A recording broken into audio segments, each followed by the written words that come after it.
Time's up. Admiral. Here it comes. Fade in. When it comes to fans, it is a fan's right to have whatever opinion they want to have. You got to watch it. You got to hit the like button. We've got to get it up for him, guys. Come on. Everyone who's watching this video needs to go over Don't say it like that. And share the video. We got to keep going. Don't they have to get it up for me? Don't say it like that. God damn it. It's going to be some freak mess. You know it's going to be some weird, freaky-deaky, like, he became one with Reed Richards for one day and bust a fat nut that one moment, and now. But guys, can't we just love everything Star Wars? It's all great. Touch me, please. Bella Downsy fingered Dora the Explorer on HBO. Oh my God, you're not gonna let me tell the story of cutting my penis off? Jurassic Park didn't eat more out of Lilo's pie. Fuck. I use it. It's great. It's great. It's fantastic. You have to understand the glory of a good back scratcher. I don't know. I didn't know what I was missing all these years. It's fantastic.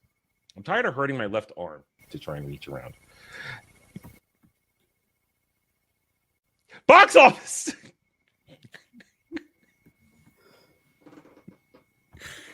You're doing it to yourself. I am not responsible for the degeneracy of this stream. I'm gonna tickle that itch. Tickle that itch. That makes the itch worse, though. Wait, what? Tickle that itch? You guys not heard that phrase before? That's a real phrase. Tickle that itch? Yes. Okay, I'm writing this one down. Write that down. Tickle that itch. It's not just scratching it. You're tantalizing it. Oh my God. Yeah. Okay. You heard that, fat boy? We got to tickle our itches now. Yeah. Tickle that Star Wars itch by doing this other franchise. I always said scratch that itch. Scratch that itch, yeah. Get that satisfaction of yeah. You hear that, fat boy? Tickle that itch. Tickle that itch. He's laughing. Damn, getting kinky on us. Tickle that itch, fat boy. You've been he's been back on Ballbusters. It's affected. Oh yeah, he's been getting corrupted. The degeneracy is here. I'm still jerking off in front of my console. This is Harlem, baby, and we doing nothing but blackity blackities. I'm like, listen, sir, can we just have a superhero show? The cops are on my back, Luke. You gotta get these blue folks up off me, dog. I'm like, bruh, how much more of this I gotta watch? Golly. Oh man. We're gonna leave right there. But we're gonna put the dog. We're gonna put Crypto in. Is he gonna be a yellow lab? Is he gonna be an American bulldog like he is in the comics? No. What are we gonna do? We're gonna have James Gunn's fucking retarded, ugly ass dog as Crypto because that's my dog. Batman, Brave and the Bold. We're just gonna jump to Damian Wayne because why? Because that's James Gunn's favorite Robin, so that's what we're gonna do. We just had an old Batman, an older, almost retired Batman. Everyone's complaining we need a fresh start on Batman. What's James Gunn doing? Damian Wayne.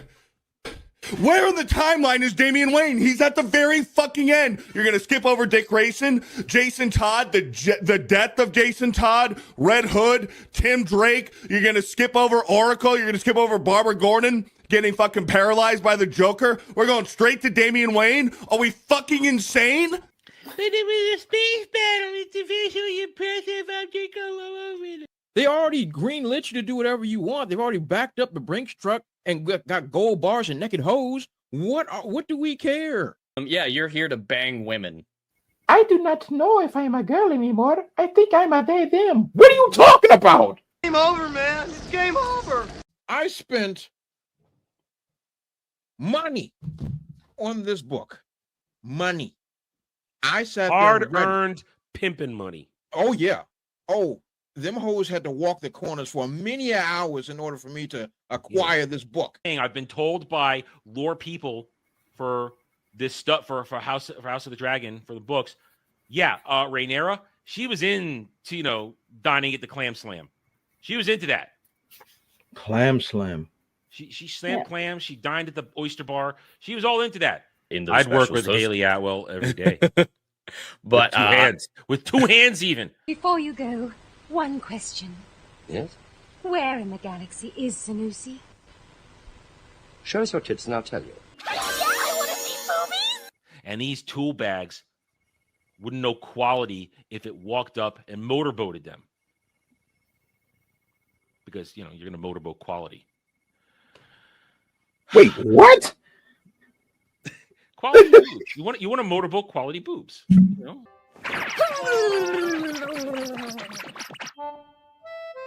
we go. All better now. Man, titties are the greatest things on earth.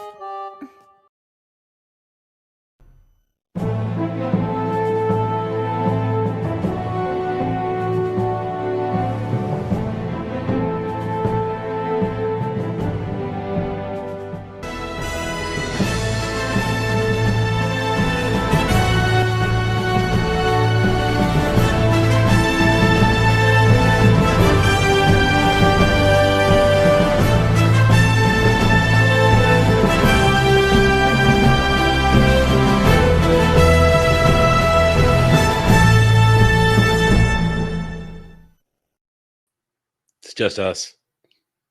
It's just us. Just the Jew in the black. Wow. That's a way to put it. Howdy, all. Welcome to the round table where we give you our unique takes on the day. We do our best to make it entertaining. And sometimes we try to make you think. That's kind of the culture thing. Hope everybody's having a good Sunday. It is cold out there. I went out there and that wind blows and it freezes the hands. And I don't know where I'm going with this. So hi, Judd. Hi. I'm going to toss it to you. Just toss it. Well, I decided to do something a little bit different for my intro today. All right. Okay. We suffer through your dreams randomly, and they're just convoluted messes. So I decided it was time for me to add to this era of dreams. So I'm going to tell you guys all about a dream I had last night. Okay. As many of you know, I'm sick right now, and I'm at that stage of sick where I'm starting to get fever dreams. I need to preface this dream by saying I don't care about the Beatles. Like, I respect them in their era, and the music that I've heard of theirs I've liked, but the Beatles aren't something that I care about. No. And in my dream, I found a Jumanji-style video game that looked old, started playing it, whatever, and it's where you take control of Yoko Ono to try to break up the Beatles. And as we played, we ended up figuring out that it was time travel. So we were actually controlling the real Yoko Ono, and we just kept trying to stop her from breaking up the Beatles. And that was the point of the game, is that you can't change fate. That, like, we tried to drive her off a bridge, something would rescue her, and she'd break. Like, the whole thing was just stopping Yoko Ono. And I didn't know I could hear Yoko Ono so many times in my sleep. I heard her name like 75 times. I barely know who she is. All right. It was now usually you guys ask me the questions. I get to ask the question here. What drugs were you on before you went to sleep? All of them? Dayquil. And did you look at anything Beatles yesterday related? No. I mean, sometimes when I mention the weird shit, I know exactly where it came from and why it infiltrated my subconscious. I haven't thought about the Beatles in months because I just don't think about them ever. Well, I did mention the Beatles on Daily Dive for like 10 seconds the other day, so it might be my fault. It might be my fault. Maybe.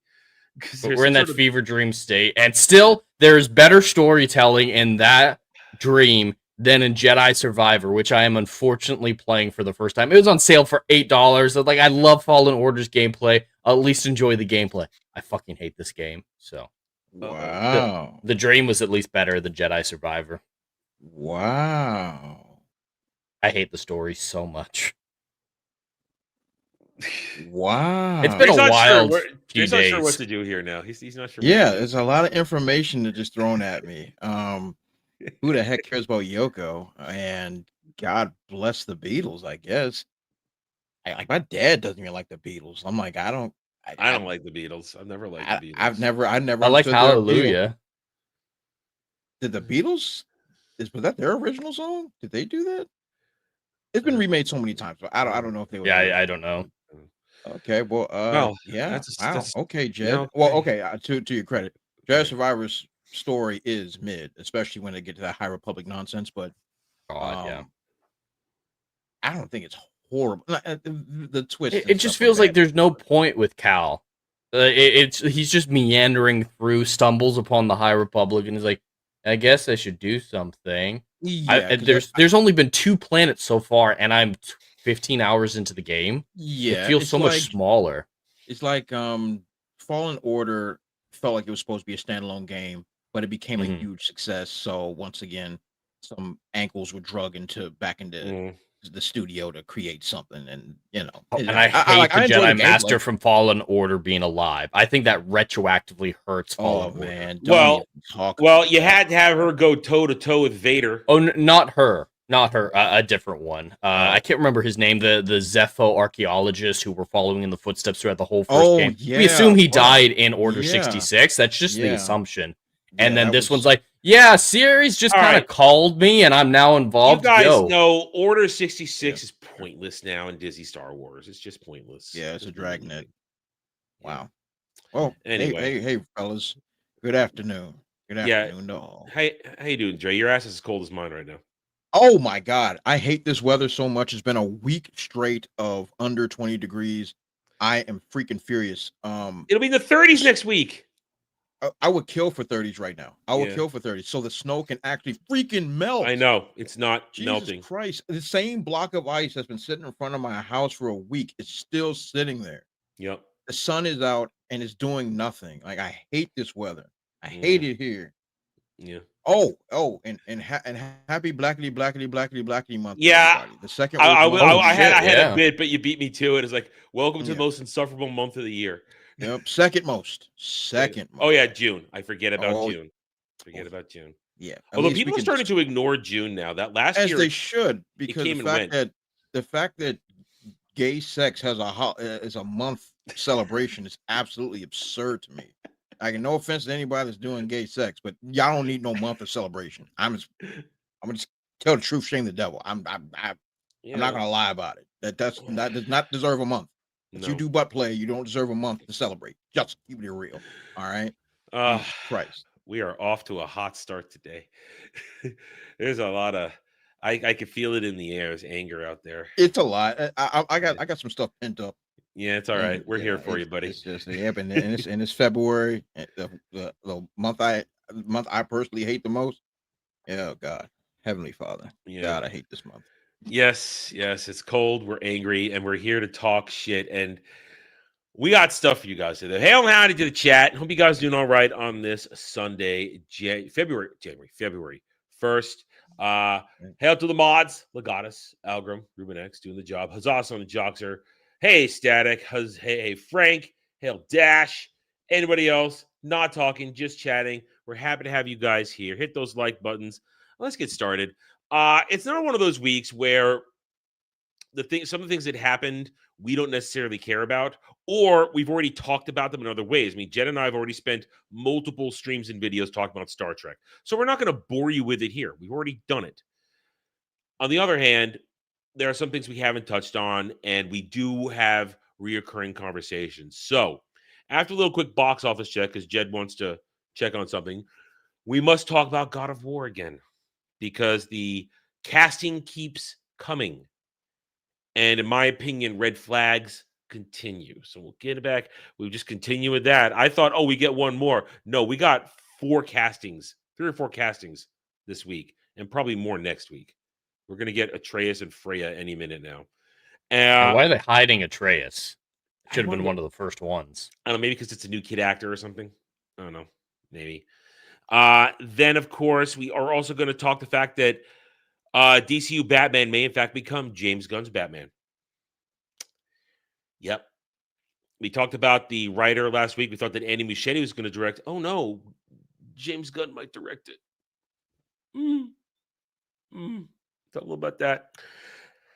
And then I've scrambled together a bit of a discussion question, because we're watching things like Star Trek go down the drain even faster than ever, and all kinds of things. And people are saying, this is dead, that is dead, entertainment is dead, and Dre tells me everything has to die before it can be reborn. So I asked the question this week: can Western entertainment be saved when it collapses? I'm not saying it's not going to collapse. We're watching it collapse. We're watching so-called celebrities and stars just tank these projects that they're coming out in left and right by not shutting the fuck up. And all these movies suck. The movies they praise all suck. One of them I'm going to show just in the box office to compare to what I know what Jen wants to talk about. This isn't working. I mean, I checked on it. We're not going to look at it. I will say Avatar 3 went nowhere. Went nowhere. It lost. It's already not the #1 movie in the world anymore. What came out in January that should be competing with Avatar at this point? I don't know.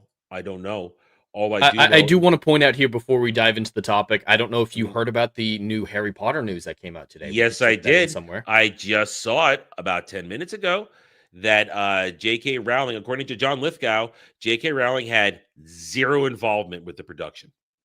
Nothing. It's almost like we've been kind of saying that was probably going to be the case. That's what it looked like when she saw Black Snape and all that kind of stuff. It's like, well, we asked the question, okay, we thought she was involved, but we see these news. How much has she really been involved? And apparently not at all. Not at all. Not at all. And another, we were called crazy. Turns out we were right. Yeah, and just to cap that off, it doesn't mean that the first season's not going to get mega numbers. Oh, God, yeah. Huge.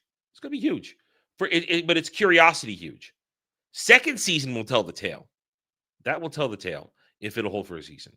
Anyway, so let's get started right away. Let's do the box office first because I think that there's no controversies or anything like that. But Jed wanted to make sure that we noted that an independent project by a YouTube channel who I honestly have never heard of this dude. I'll be honest. I don't know who this guy is. But Jed, you know who he is. Chad's going to laugh at you when we talk about who it is. I don't know any of these things. I don't pay attention to YouTubers. I pay attention to what we do, not what outside of our sphere. I don't know what the fuck goes on. I get a little bit of Dermy's VTuber crap that he throws my way, and otherwise I don't pay attention. I don't know anything. I am willingly ignorant. I admit it. Willingly ignorant of the world. But a movie called Iron Lung, completely funded by who's the guy, Jed? Markiplier. Dropped how much money into it? $3 million. So yeah, this is a personal project of his. It's an adaptation of a video game. He's a massive YouTuber, really came to fame 10, 15 years ago. Okay. He's in the PewDiePie era, back. Okay. He's from that generation. Okay. And yeah, he just decided he wanted to. He just wanted to make this movie. And he put all of his love and effort into it. He kind of disappeared from YouTube for a couple of years, invested $3 million of his own money. He wrote, directed, and produced, and starred in it.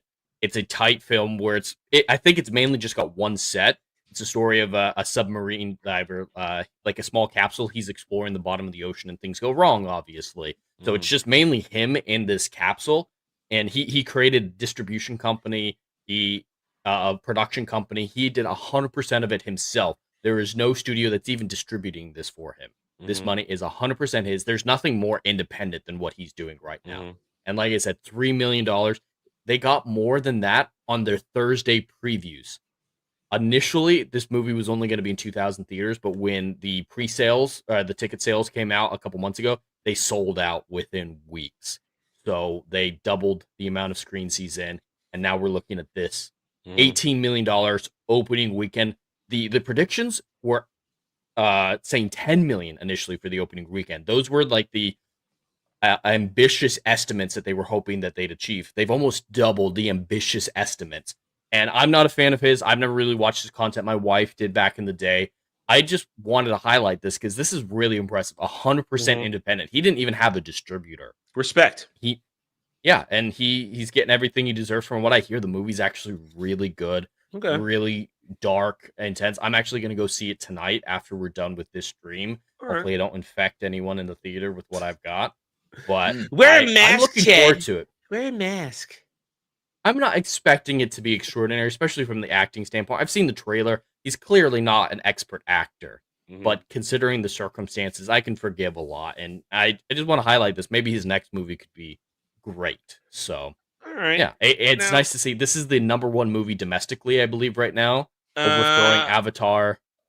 I saw on the front page here that it was actually number 2 behind something. Number else. 2? That's still insane for a $3 million Send movie. Help. Send Help Okay. won the week. It won in the end. And that one I'm also interested in seeing. What is that? It's I don't Sam know. Raimi. I don't- It's oh. a Sam Raimi Oh, horror film. oh, It's okay. kind of a Castaway with a boss and a young employee, Mhm. but it's incredibly violent, incredibly bloody. I don't know the details of the plot, but their marketing is based on how Sam Raimi's the best at throwing blood. Hey, Sam Raimi knows what he's doing. Knows what he's doing. Well, we look at this. Which will use top 3, and this is the first. This is the end of the first month of the year. I'll throw this question out to you guys. Looking at this right here, and looking what's coming out, the way their most anticipated movies, Wuthering Heights, a bunch of crap. Women are going to show up for Wuthering Heights. Probably. It's not going to be $1 billion. I'm not saying that, but this is the Aquaman crowd. From the reports that we've heard from the early screenings, like women are foaming at the mouths. This might even be it's porn to them. It's porn. It's basically porn to them. There are actually theaters who are concerned about a Minecraft situation, not to the point where like the theaters are going to be packed throwing popcorn or anything, but inappropriate behavior from the audience going to be a thing. What do they have? Sex in the seats? They're expecting some weird shit. Titties might be being pulled out. Oh, foaming, screaming, all right. "Oh my god!" These are probably Maybe titties you don't want to see. sexual That's the problem. things. These are titties you probably don't want to see. I would be concerned about what's happening in these theaters. So some theaters are considering having people monitoring the audience the whole time. Okay, maybe I don't know what's going on. What is Wuthering Heights? What is that film? What is that? So it's basically going to be a porn. So it's Margot Robbie and Jacob Eldery, the guy who played Frankenstein's monster in the new Frankenstein movie, and it's just a Victorian romance between the two of them, and but without proper respect to how everything looks in that day. So let me just make sure so I can understand. So it's gonna be one of those Fabio books come to life. Is that what pretty much that is? Yeah. Oh, and what Margot Robbie's been saying about Jacob, I would want to divorce her if I were her husband. Like she is straight up. Yeah, she's married. She has kids, and she's basically saying, "I've never felt this before. He's a real man. I melt into his arms and shit like that." And yeah, she talked about at her early screening that she saw, women were literally foaming at the mouth, according to her. I don't know if that's true, but that's how she described it, that they were going feral for him. Well, I'm still going to I think it's going to make a fair amount of money. I'm still going to ask this question. Wild. I sort of did a pseudo prediction, and I don't even know if I want to go back to because a lot of things are already looking weird into their release schedules this year. But I think this, based on this, we starting out the year, I think it's going to be a very weak box office year. A very weak box office year, because I'll bring up the real quick. Let me get rid of this. I'll bring up the graphic that Jed found and I saved from a few weeks ago. Where is it? While you look for that, Dredd, it is actually based on an old classic novel that, from what I understand, I've never read it, isn't supposed to be this erotic. It's not supposed to be 50 Shades of Grey Victorian edition.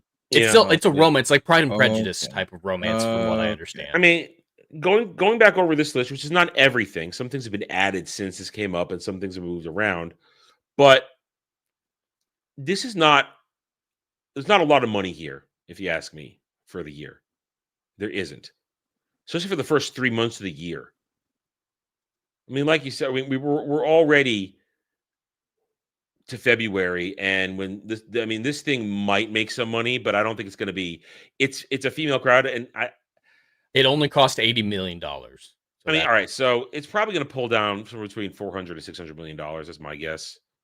Probably, I think that's my guess at this point. And Greenland 2 bombed hard.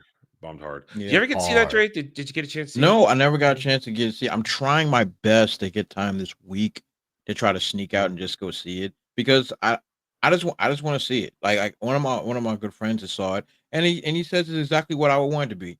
Dumb and just world ending, people screaming. Okay. That's just that's all I want. That's all I want. Like, because like those are the only movies that I go to the theater to see unless I'm obligated, Marvel or something, whatever. But other than that, it's like, yo, I want to go there, turn my brain off, have some fun, see some people die by the millions. That's what I want to do. Fine. Elevation, Greenland, these type of films. That's all I want to see now. Mhm. Right. Well, there's nothing else out there. I mean, you look at that right now, and this will move us to the next thing. I mean, good luck for Iron Lung. That's nice, and we'll come back to this part of the conversation at the end of the show with what we do next, and that's an example of the next. But what we have here, then, looking at this list of movies, which we've looked at before, and some of the first movie that's really going to make any money is going to be Mario Galaxy. Yeah, I think so. That's low hanging fruit, very easy. It'll at least, I think, make the same as the first one because a lot of goodwill. Yeah, it does carry a lot of goodwill. After so that, I can see that, yeah, for sure. all these movies here, they're all middling to possibly something. I mean, Toy Story 5 is the next one that I think we'll have a discussion. About making money, but we know it's we know what Supergirl is. We know what that is, and everything else. Everything else beyond that, this could be a very hard stretch for some of these to make movie. But I think Street Fighter will make money. Yeah, because it's a goodwill. It's goodwill. Yeah, I think it's goodwill. Depending on how much it costs. Yeah, it depends on the budget, but I think it'll make money because I think a whole lot of fans that already understand that this isn't to be taken seriously. We're going there to turn our brains off and have a good time. So I think that movie should make some money. I wish Street Fighter that trailer got them a lot of goodwill.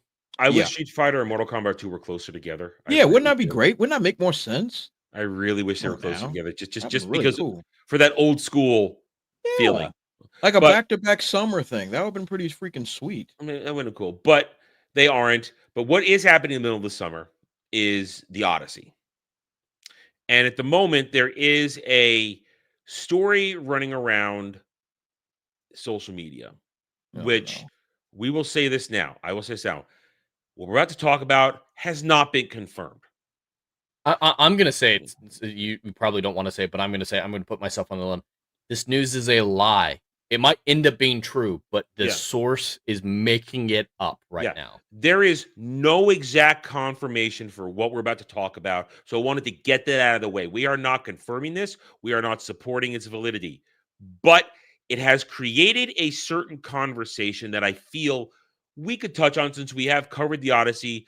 At least Jed and I are going to review it this summer when it comes out. We're gonna be talking about it because it's a Nolan movie, and we're gonna see if it has any sort of ability to make any sort of money. But with Christopher Nolan's The Odyssey, because that's what we're gonna call it, Christopher Nolan's The Odyssey. It's not Homer's. No, sure ain't. Ever since he started releasing the cast 2 years ago, before they started shooting last year, there were a lot of questions. What are you doing with some of this cast? Now, we all know I'm no fan of Matt Damon, but I can handle Matt Damon as Odysseus. I don't have beef with Tom Holland, but he's miscast on a lot of things, and I think he's miscast as Telemachus. Anne Hathaway, the vampire, is perfectly fine being Penelope. After that, I got Charlize Theron as Cersei, I think, is another good one. Yeah, I guess. Because she's supposed to be a little alien. Yeah. But after that, the rest of this cast, I think, is terrible. And not because of their ability to act, but of their casting. I don't care what you think about John Bernthal. He's not Menelaus. No. The guy they got for Agamemnon looks younger than John Bernthal, and Agamemnon's the older brother. You've got Zendaya as Athena. That's one of the worst in human history. One of the worst castings ever. They just did that because her fiance is Tom Holland. They'll have a lot of scenes together. That's it. My guess. Boo. And then there's a scattering and a smattering all over the place here. But we do know that one particular actress is cast in the movie, but she has yet to be confirmed what her role is. And this week, as Jed said, a fake report, which is basically a fabricated image with just a blurb, no sourcing anywhere, said that, and forgive me, I cannot pronounce her name correctly, so I will just say the best I can. Lupita Nyong'o, whatever her name is. We know her from Black Panther and all that stuff. They're all saying she's Helen of Troy. Now, this is, as Jed said, this is a lie. We don't know what her role in the movie is. Now, to be clear, it might very well be true. Like you said, her role has not been confirmed, so it still might be true. I'm leaning towards Calypso. If she's Calypso, you have an argument for that. That we can move past. Yeah. But yeah, at this point, it's not confirmed. The initial news story was made up, I think. Now, I and I think someone's just trying to rage bait. So, it's created rage because every single grifter we know has taken up not this image, but a different one. It's saying Lupita Nyong'o shouldn't do this or that, and then you get these people right here. Now, I have all the hate in the world for the grifters on our side who are saying you're race swap this. I have all the hate in the world for those people because they make it so difficult to have the conversations that we try to have with this. But then there are these guys like this, and this is the one I kept from a bunch of ones because we just need it for an example. We don't need to read a bunch of them. This special piece of crap, whoever the fuck he is, Richard Newby, writer, Fangoria, THR, Time, Horror, somebody who's pretending he's probably more than he really is.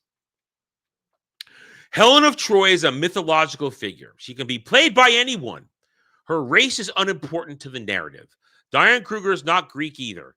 Lupita Nyong'o hasn't even been confirmed for the role, but she's one of our most beautiful actresses. Don't be stupid. Don't be a stupid racist grifter. I don't think she's beautiful at all. I'm just going to say that. She doesn't do it for me. She does not do it for me. But that's not the issue here. The Mediterranean. Yes, the Mediterranean touches North Africa. But barely. Exactly, and North Africans don't look sub-Saharan. Yeah, thank you. That's where exactly what's going with this. There, Jed, you and I have talked about this briefly already, not just for this, but for other reasons. Those who existed in Greece and that region of Eastern Europe, they look a certain way. Mm-hmm. And all the Greek city-states look certain ways. Troy looked a certain way. And these were real places, right, Jed? Oh yes, 100%. The War of Troy is a real documented historical event. Helen of Troy is one of the few people that is probably real from this narrative. So you can have an argument. I mean, Odysseus is real as well, but you can have an argument for, the gods, doesn't matter what they look like or whatever like that, or some of these other periphery characters in it. But when it comes to the historical figures, they're still real. They're still actually they come from those Greeks. Regions. They come from those regions. And a lot of people don't realize this. Like this person, and there are people on our side as well who just don't actually realize that the Odyssey is telling a true story through the lens of the mythology. Those are real events that, I equate it a lot to the Bible. A lot of history supports a lot of what happened in the Bible, obviously, but history doesn't corroborate the religious aspects of those events because, history isn't privy to, Moses up on the mountain or anything like that. You can confirm Moses is real from history, and then there's the religious aspects of it. It's the same thing here. Sure. And the Odyssey is a religious text to Greek paganism. So I think it was a very valid comparison. Not going into, what religion is right or anything like that. Of course. But it's still founded in history with religious tone. You wouldn't want an adaptation of, I don't know, Daniel in the Lion's Den and see an Aztec playing Daniel. Yeah. It just doesn't make sense. That's a good comparison. Yeah. Yeah. Absolutely. So we have this here, and all you had to do if you're Christopher Nolan was cast region appropriate actors and actresses. Sure. And then whether or not you're capable of tackling the content, which is one of the things we wonder about this, because this is outside Christopher Nolan's wheelhouse.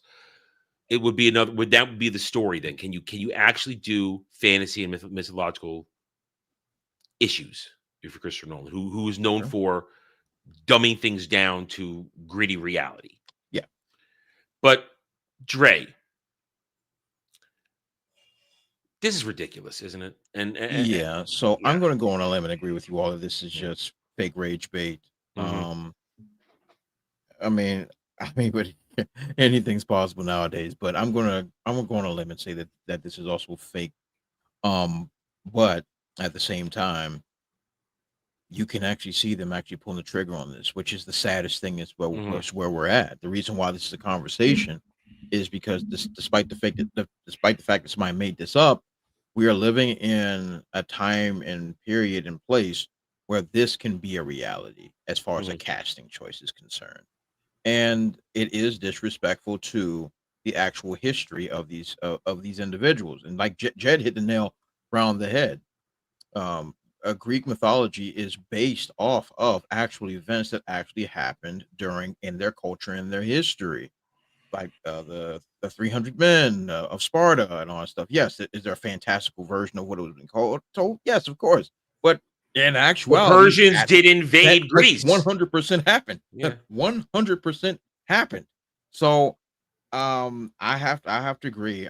If these are historical figures, their culture has to be, it's like, oh, culture diverse, but their culture has to be referenced and recognized.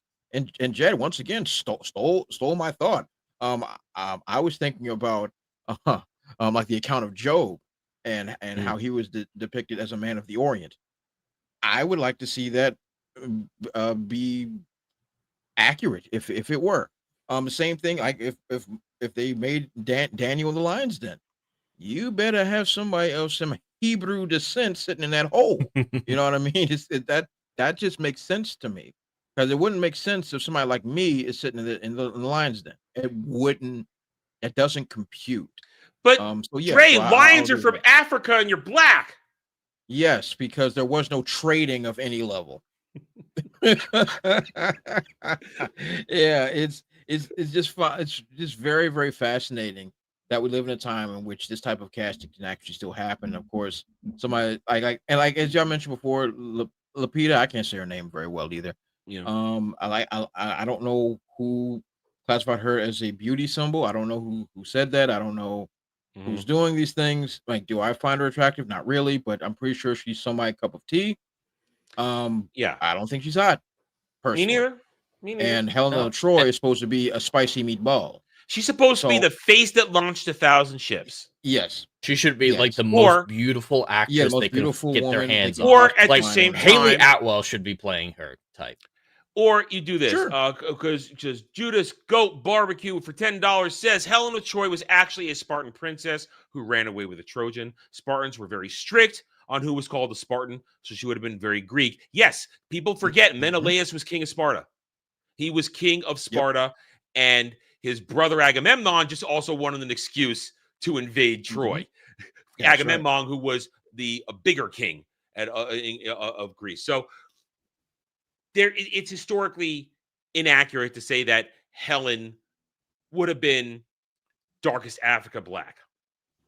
They No, have no, their no, sir. opportunities for accurate diversity, because the real life location where Troy is modern day Turkey. So you get a little bit more Middle Eastern with the people of Troy and stuff like that. You could absolutely get away with that. And then I do think there is, with the Mediterranean islands, getting someone a little bit darker. There are ways that you can incorporate it in a Olives. way that makes sense. Olive Olive skin. skin. That should be about the darkest that you're getting. Yeah. But a lot of people have been using this opportunity to attack Diane Kruger's casting as Helen in the movie Troy, which I have problems with Troy. I think it's a fun movie, but I wanted to see the Iliad. I hate that movie. I enjoy It's that not movie. the Iliad It's at all. choreographed. I think the action's choreography really is good. dynamite. Mhm. But, and Yeah, so is it's a the fun costuming, movie, but I Yeah. don't. I like have it. problems with it from the accuracy standpoint, and I realize that that's Of my course. thing. It's not meant to be the Iliad, so I'm able to detach No. that. But yeah, her casting, I think there's a big difference, because if we were talking about a Mulan movie, for example, if they were doing another live action and they cast a Vietnamese girl instead of a Chinese girl, that's still close enough that that no one would really have an issue with that, except for, of course, the racism between China and the Vietnamese in real life. But skin color wise, you're putting in an effort. Germany is very close to Greece. They have a lot of similarities. So the divides on a continent scale are so small that it's entirely believable. If they cast an Italian as Helen of Troy, That's totally fine. That's close enough. Sure. We're just looking for an effort at realism. And sub-Saharan is not realism. A lot of people think that Cleopatra should have been as dark as Lupita. No. That's not the case God. either. Greek. Egyptians, Here we go. She was that Greek. too, but Egyptians were not dark black like this. They just seem to think the word Africa comes in, and the darkest person they can think of is what Do all you know how Africans many were. years, Jed, it's been? And so once again, Black History Month. Oh, the timing. Let me tell you something. Like this actually goes hand in hand with the idea of Cleopatra being a blackety black woman. Now, was I there? No. Now there are rumors that there could have been Nubian blood involved because, well, Greece did conquer that area many years. Is there a possibility that there was Nubian genetics being cross-pollinated, as it were? Sure. I think that's a fine argument to be had, but it is not up for debate. She was of Grecian descent. Like, it's not even. That's what it is. It's absolutely what it is. Hence why when she was paraded into freaking Rome, they all just fell down their feet. They weren't falling down their feet because she was some black queen. Like, no, she comes from royalty, direct royalty of who was currently the former ruler of all the world before Rome took over. So it's not so like people have these arguments like, oh, she was a Egyptian queen. Like, yeah, she was planted there because of descendancy once the pharaohs were conquered by the Grecian armies. It's just like anything else. Once you're conquered, they put their own people in charge. They don't leave the patriarch or matriarch of that nation there. That's not how that works. So like, and like people like black folks cry back and forth. Oh, they try to erase our history. Like, no, man, you gotta understand that Egypt was the first metropolis on earth. It was the first metropolis for armies, trade. Oh yeah, armies, trade, and goods. So everybody was coming through there. Arabs, Grecians, Syrians, all these people. They were coming center of through there. civilization. Exactly. The Nile, It was years the ago. Nile melting is pot. it The just connected Nile. everything. The Nile connected literally everything, including the Greek Isles. So it's like bro, like understand There's it gotta was be a everything. metropolis. It wasn't just Afrocentric people that were there. That's not how that works. The cursed sons of Shem and Ham and all the other. No, it was a melting pot. And so like a lot of people like and then try to use that to justify other things as far as color is concerned.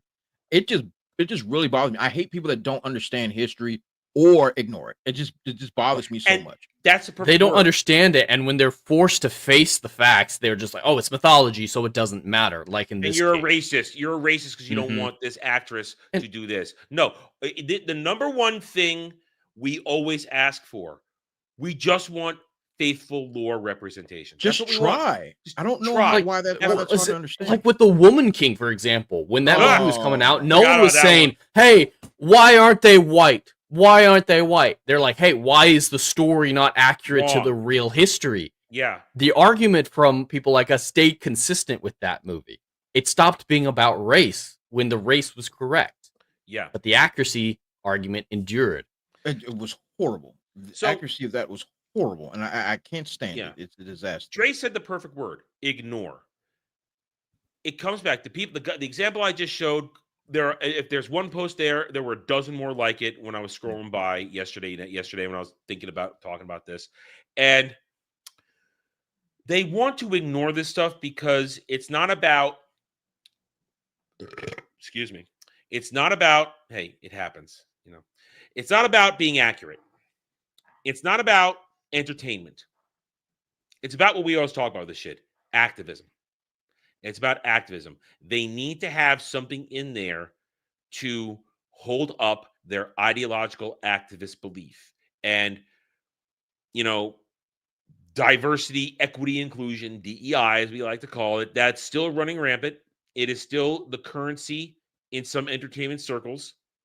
And let's be honest, Christopher Nolan says he doesn't care, but he wants another Oscar. Of course. And casting requires certain checkboxes to get nominated.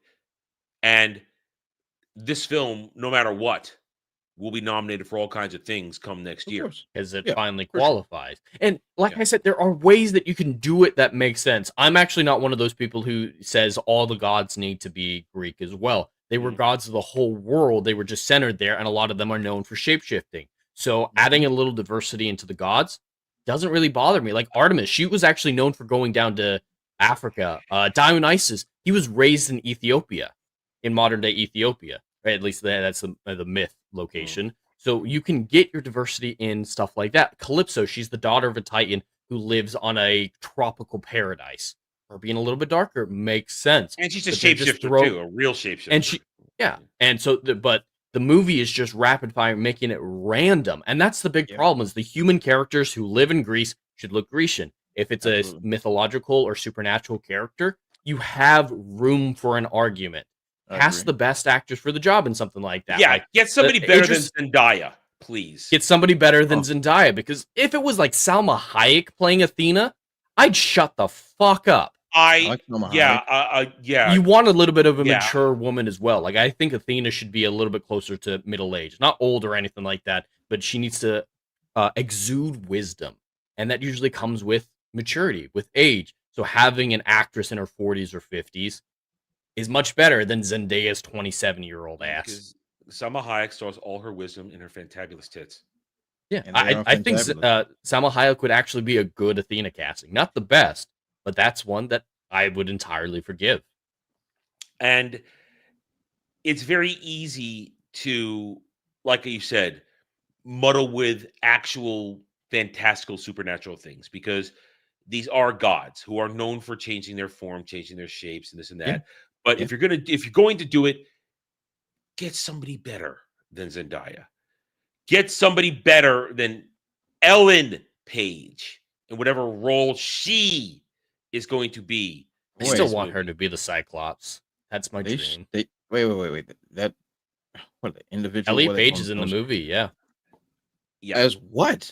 We don't know yet. We don't know. It's not one of those we don't know yet. Christ. There's a few unconfirms. Yeah. Here we go. I smell Freaky Deaky coming. This is the whole point. And it goes back that Christopher Nolan, this movie is probably his worst cast movie ever. Easily. Ever. I can't argue against that.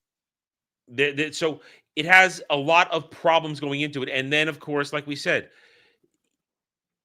whether Lupita is Helen or not, we shouldn't even be having the discussion. But some people want to have the discussion because they want to rage bait and be angry, or they want to rage, or they want to be outraged that how dare you talk ill of a black actress. And that part, and once again, that's a different issue. It's just the idea of, because she's black, she's now infallible. I hate that, and that's one part of the new age culture that I think I hate the most. Is that, hey, I cannot judge you based off of your merit, which MLK said, Black History Month, we doing MLK stuff, which MLK said, judge me by my character, not by the color of my skin. And yet we're in an age in which, because they're black, they cannot be spoken bad of. Because they're black, we cannot question their skill. We got to pick a struggle, man. We have to pick a struggle. And now, look, I didn't even realize that we chose Remember the Titans right before Black History Month as well, Adam. It just, every time we think about a new connection, that movie was more relevant. 25th anniversary, a real movie about racial struggle. And now that picture of Lupita, that's been confirmed. That's why I want to bring it up. So that's AI right there. It's not AI. The problem is, so this is a whole series of memes out there using this specific photo to discredit the movie, acting like this is a behind-the-scenes footage or actual release shot from the Odyssey, and people are using it to see, look how ugly she is, and that she's Helen Troy. This is another example of the rage baiting. This is a shot from her in 12 Years a Slave, where she's meant to be a slave. She's meant to look haggard, her haircut. It makes sense in the context of that movie. She's supposed to, there's a cut on her lip. She's been beat up. It makes sense AI, in that but movie. The background is AI because that's a tropical setting behind her. So yeah, they've modified. This is what I mean. This is intentional rage bait by a lot of these people with that fake poster that a lot of people have been sharing, saying it's been confirmed that she's Helen of Troy, and the millions of memes using this photo of her from 12 Years a Slave altered, like you said. to make it seem like this is an actual shot from the Odyssey when it's fundamentally not. So we're fighting a war on two fronts, from rage baiting, trying to make a story where there's not, and honestly being disgusting human beings doing it. But on the other side, like Dre said, it's entirely believable that in the end this will be true. If Christopher Nolan came out and said, yeah, that made up story turns out to be true, I wouldn't be surprised in the least. And but that's the frustrating part. It's more building scarecrows to be afraid of. Yeah, and I agree with that. This is something that I have a problem with. We're gonna leave this behind. Just brief statement on this now. I have, and if you watch the Daily Dive, I've been ranting about this a lot lately. I have a real problem with actual grifters. Actual grifters who grab onto any topic in order to rile people up, people who make nothing but videos that are meant to make you angry on their YouTube channels. Sure. But get praised for it. And that is frustrating. That is why on this show, on this channel, on Jet's channel, with Dre's channel, we do our best to report and have passionate takes on these things when they go bad. But at the same time, we want to have a discussion. We want to make sure we get to the real root of the problem, the real actual issues going on. We're not just going to be angry, going like that. We want to have it. And then when we're done with that, we want to balance it with positive stuff best we can. We want to come out, have good discussions, have fun, play games, talk about fun stuff. There's a balance. But there are people out there who are getting cheered upon, who are getting cheered, who are getting pushed because, one, they either don't have an opinion of their own, and they're just copying this is what everybody else said, so I'm going to make the same exact video. Or this is the grift going on that everybody's reacting positively to, so I'm going to do it as well because it will get me more attention. And then I can brag about how many subs I got. I can brag about if I'm this and I'm that, all that shit. We don't do that here. Whether you like it or not, whether you like the way we do stuff, we don't do that here. We don't try to lie to you for the sake of interaction, for the sake of a story. Last week, the three of us, we talked about Fable 2026. Some of you in the chat pushed back. You didn't like the way we talked about it, but we told you the truth as we saw it. That despite some still questionable things, there was a lot of positive to take out of the fact that Fable 2026 is turning in a better direction than it was 3 years ago. And now there's a chance it could be a good game. A chance. There's some goodwill earned. A lot of other people just wanted to run their videos and their channels and saying, oh, fuck this thing. Look at this. Oh, it's fucking, it's trash. That's all they want to do. Because they know that you all are still honestly and genuinely pissed off at the shit that we've had to suffer for the past 8 to 10 years. And you want retribution. You want vengeance. You want to see shit taken down for even remotely becoming these horrible adaptations, these horrible versions filled with ugly women, DEI, agenda-driven, activist shit driven into it. And you have every right to be angry, want to see taken down. But, as Jed has said multiple times to me, when somebody gets it right, you need to reward them and start giving them benefit of the doubt. You need to say, good job. Because if you don't say good job when somebody does something right, then they're just going to go, well, shit, I might as well just keep doing the thing you hate because we tried to meet you halfway. And, well, what did you do? You just yelled at me some more. It's about behaving properly. It's about behaving we are not journalists. We are not trained journalists. We are simply normal fucking nerds who turned on a camera, plugged in a microphone, and started talking because we have experience and passion and knowledge about the stuff that we love. And that is how we express ourselves. We're not experts. We're simply experienced. And when you try to take that, if you have some experience, and turn it into nothing but rage to get people so angry that they're just going to be more angry, and then you just keep making more and more anger-based stuff, that doesn't solve the problem. We're going to talk about it in the final segment of the show. Hollywood has destroyed itself. Western entertainment is falling apart. What comes next? How will we react to what comes next? if we got so angry, if all the people know, the only reaction people know is to be angry, how do we go forward and properly judge things if we only know instant anger? If we only know how to react, to be hypercritical instead of regular and analytical critical, and okay, now let's see how this works out here. And it goes both ways, our side and their side. Their side, they want to pretend everything's perfect. They want to pretend that we are the ones who are ruining because we didn't get on board with their diversity. And our side, those who make it difficult, either just want to keep pushing anger or want to twist it and grift it into something that pushes their ideals, which I still don't want to see. So we'll come back to that in a few minutes, though, because we do have something else. If we react to everything the same way, nothing will ever get better. Just like you said, they won't know what to continue. If you can't, it's like a dog. You got to reward the correct behavior so that they can differentiate between correct behavior and bad behavior. These Hollywood people are morons right now, so we have to treat them like you would a dog or a child, with that conditioning of reward good behavior, punish bad behavior. If we just punish everything, Hollywood's going to turn into a mangy mutt, even more so than it already is, and just bite everyone who comes near it. I think that's an apt metaphor. So yeah, it just having the same ultimate rage reaction to everything will guarantee we never get anything good ever again. It might be different. It might not be woke necessarily, or whatever you want to, the term you want to use for that.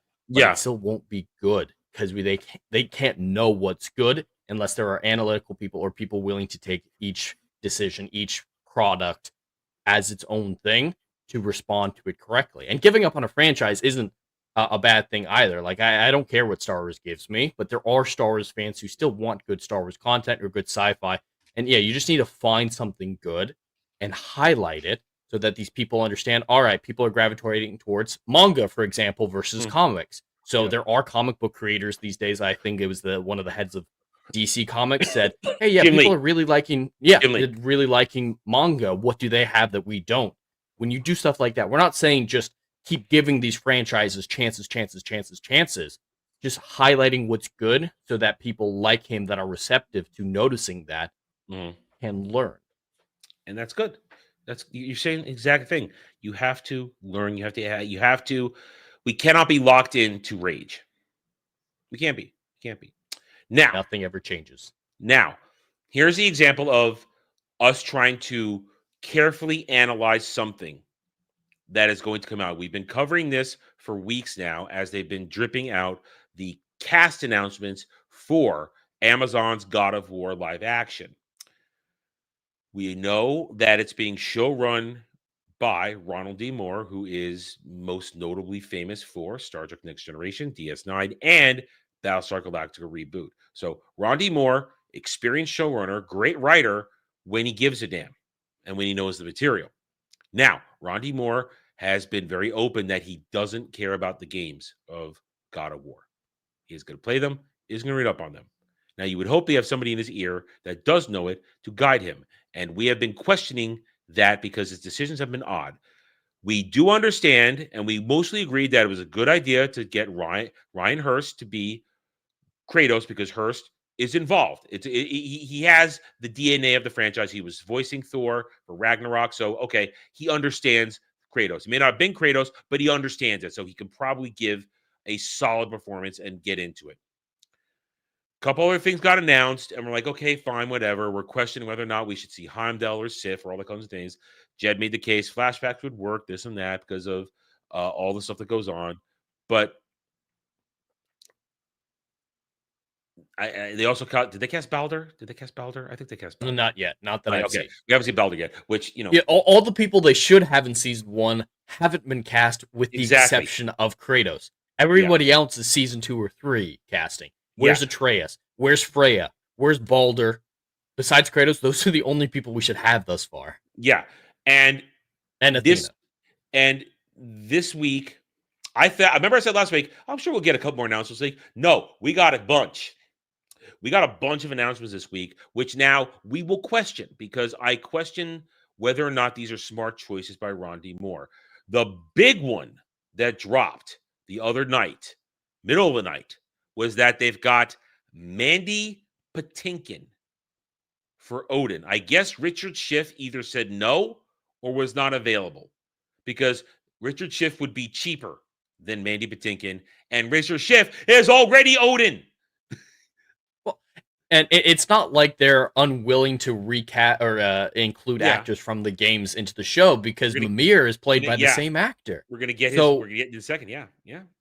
I really wonder what was going on if the other actor just said no here for Odin. I mean, or I can understand something. There has to be something because I don't think Richard Schiff is doing anything. I don't think he's fully retired, and they thought Mandy Patinkin was a good idea. I'm sorry. Listen. A lot of this casting I think is good. Too early, but good. This one just I don't understand. I don't understand. Listen, Mandy Patinkin is a good actor. He's nuts, but a good actor. And I told this story on Thursday. My mom used to do his hair in the 70s when he was doing stage work in New York. My mom did his hair. So my mom knew Mandy Patinkin. My mom worked for him in a way. So little connective tissue to my life with Mandy Patinkin.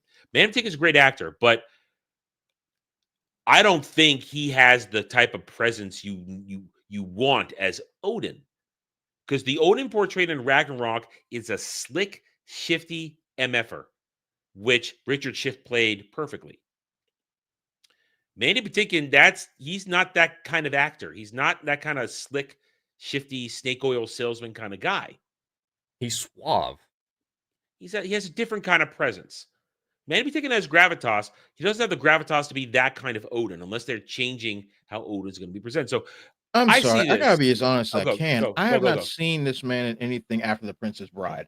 I'm just gonna tell the truth and shame the devil. No, he had a career. No idea. He's done a lot of stuff. He was on Criminal Minds and a few other shows. I'm gonna be making My Name is Odin, Ace Your Son, or some jokes like that from The Princess Bride whenever this comes out. That's all I'm gonna think of. Because I can't. I have to be as honest as I can.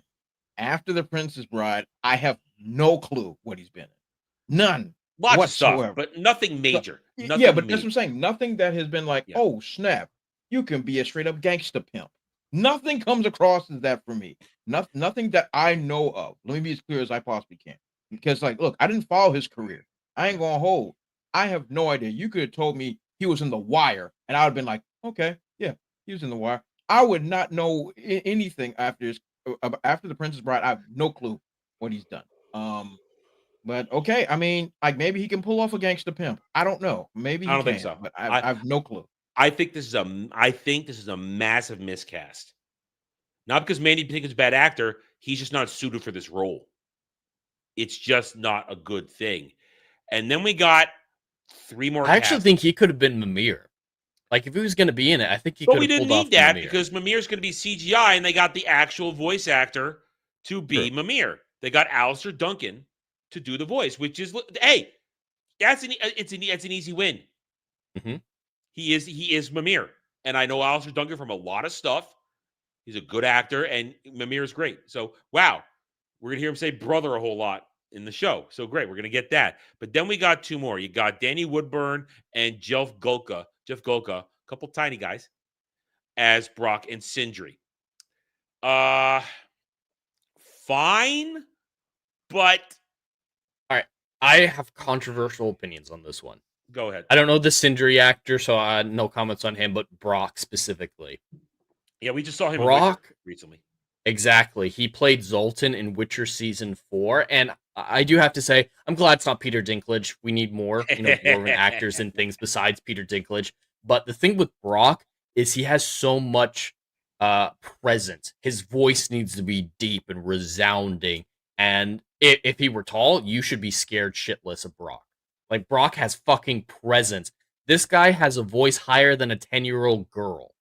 And I just don't think it's going to work with that. He could play Sindri. The type of character he played as Zoltan could absolutely have played Sindri, because Sindri is supposed to be a little bit more feminine, a little bit more uncomfortable with everything going on around him. Did he pull off Dark Sindri? Ooh, yeah, Dark Sindri might be a little bit more difficult. But same thing with Zoltan. That's why I hated him as Zoltan. Is Zoltan supposed to be a strong, intimidating force? Mm-hmm. I just don't think this guy's capable of that. And that's the point. These are good actors. No problem actors. It's just continual miscasting in these roles. Who can you handle these things? Can you do this? And it just shows me that personally, I feel like Ron D. Moore is not making a good faith effort in this. He's doing his own thing. And I that's think that go can ahead. be concluded because he's skipping the Greeks. I mean, I think we can Yeah. just off the Yeah. jump. And it sounds like he's skipping the first Norse game too. You see what I'm saying? Like he's literally just doing whatever he wants, and that's just part of the course at this point. This is just what these directors and creative minds do now. It's like, hey, I'm gonna cherry pick from what I want and make a hodgepodge and a little bit of goulash and a touch of gumbo, and then just throw this joint up at everybody. I mean, It wouldn't surprise me none. now are we going to get Deborah Ann Wall coming back as Kratos' wife? Are they're going to drop her in there because she was the wife? I mean, she And doesn't have it a lot of actually screen looks time. like her. Yeah. Yeah. Yeah. Well, and I don't know if you saw it, it's not pulled up here, but they cast Thor as well. Yeah, I talked about that earlier week. They cast a Scandinavian actor, Olaf Olafsson, son of Olaf. I mean, he's got a full-on Scandinavian name. Mhm. He's completely He's got the unknown in build West. for it. That dude has had a career for 25 years in Europe. So that he's a legitimate actor. He has no presence in the West. So he's essentially unknown to the West. I don't know. Good job. He's an I'm unknown. just glad so he has fine. the build. He Yeah. has that kind of hulking, a little bit fat look. Just dye his hair red, and I think at least aesthetically they got the aesthetic right with he's this casting. probably going to be fine. I didn't have a real opinion on him when I talked about that earlier in the week, but we have all these casting news, and it's as though with this show it's good news, bad news. It's great. You have some people who actually are connected to the franchise. Oh, but now you're miscasting everything around them. Oh, you're going to give us this. You're going to be true to the Norse saga, but yet you're not because it looks like you're not telling it in proper order. And I've heard it said to me throughout the week, people are saying Ron D. Moore is just going to write his own thing. He is not going to follow 2018 or Ragnarok. They're just going to do their own At this thing. point, I would think that's true. What evidence would we have to the contrary? I have to agree. Like if because we're already seeing that there's nothing but hodgepodge here. Characters that weren't over the amount of overlap is crazy. Yeah. So we Is he just going to cut Atreus out? So that but all right. Unfortunately, with the discussion we had before, just briefly, the same people who were upset with the Helen of Troy casting, the rumored Helen of Troy casting, are lapping up this movie's casting just because they're white. We're trying to have a good discussion about can they play the part, can they do it, right? Is their background, but they're like, Mandy Patinkin's white, yay! This is going to be the greatest thing ever. And like, there's nuance to every discussion. They're not able to have a nuanced discussion. Exactly, and unfortunately, that's on both sides of the coin, which is unfortunate. Yes. Do we see pale skins? Good. There should be. If this is supposed to take place in Iceland, Greenland, ancient Celtic places, yeah, there should not be people looking like me there. Period. This is where white people come from. So yes, fine, and I think that's a check mark. But now we're getting to the point that has always been the problem. Do these characters work with the actors that are doing them? Yeah. Which is the conversation we used to have many years ago. That used to always be the conversation. But now we're in the point with, okay, we got the skin color right, which is crazy. We got the skin color right now. Now, do we think that they can do it? Then you go down the list. This might not work. But the individuals that are happy to see Anglo-Saxons being in Anglo-Saxon places, including myself, it's not enough. It's not enough. It's a great first step. Yes. Yeah. Great first step. Great. Excellent. Now, but based on the characters being casted by, you are not following, as far as the directors and stuff, you are not following how this is supposed to work. So now I know that the source material is being thrown out the window. And this is going to be on Amazon, right? Amazon. Okay, yes. Then that's part of the course. This is what Amazon does. You take whatever source material is, you cherry pick, and then throw the rest out into the garbage. And so, all we can hope is that it's fun. That's it. If they abandon the 2018 Ragnarok storyline and adapt it in a completely different order of events like that, does this do well, or do the God of War bros who really love those two games, and they just love the original games, but we're just talking about these two games, we keep it isolated to the Norse saga. If it doesn't land for them and they do massive pushback, do you think this show does terribly? I think the show does terribly either way. Well, first of all, it can't make any money, but we're just going to push it to the side. Yeah, it's streaming. We're not even talking about making money. For the sake of let's put it to the side. I think that the show isn't going to find massive success outside of the God of War faithfuls. So for those that lap up everything that's God of War over the last couple of decades, they're going to show up with their hands down their pants, and and rightfully so. Like, but are they going to be happy with if they fuck it over? Now, because, but now we're once again, as Jed said, this is that would be a nuanced conversation, because to be honest, the God of War fan base has never faced this type of adversity before. They've never had to face their live adaptation moment. I have no idea how it's going to be split. Maybe they'll all be. Oh my God, what is he screaming about? Maybe they all join forth and just say, "Yay, we have live action God of War! Hooray, hooray, hooray!" Maybe they do, or maybe they're like, "Wait a minute, that's not what happened. What is this trash? We're in new territory. Quite frankly, we're in new territory when it comes to this franchise." All right, so and I think a little bit of a thing that's important to notice here is the God of War fandom is fractured. There are a lot of people who dismiss the Norse games entirely, that are so set. They should only be button masher games. They should have no story and just rage, even though God of War 3 happened, and that has a massive, incredible story. But there is that division between the fans, and a lot of people still haven't made the transition over to Norse. So I think that segment of the God of War fandom is never going to check this out for the same reason they didn't. They're going to be haters no matter what. Then they're exactly. So there's going to be a massive hate for this, even if it were good. That there's already that.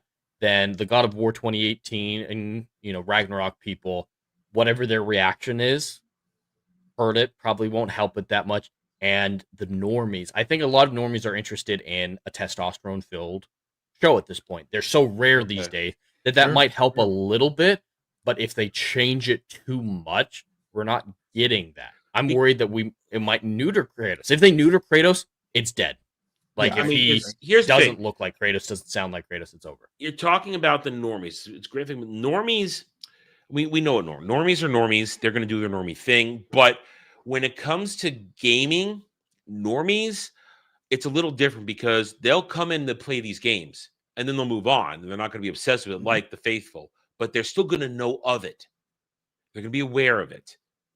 And if they played the game and it's not what their normie brain remembers, it can turn the normie off. Now, there will be, of course, the segment who don't know anything are just going to turn on God of War show and be like, "Oh, okay, this guy's cutting the head off with an axe. It's great." And they're going to be like, "Oh, it's fine."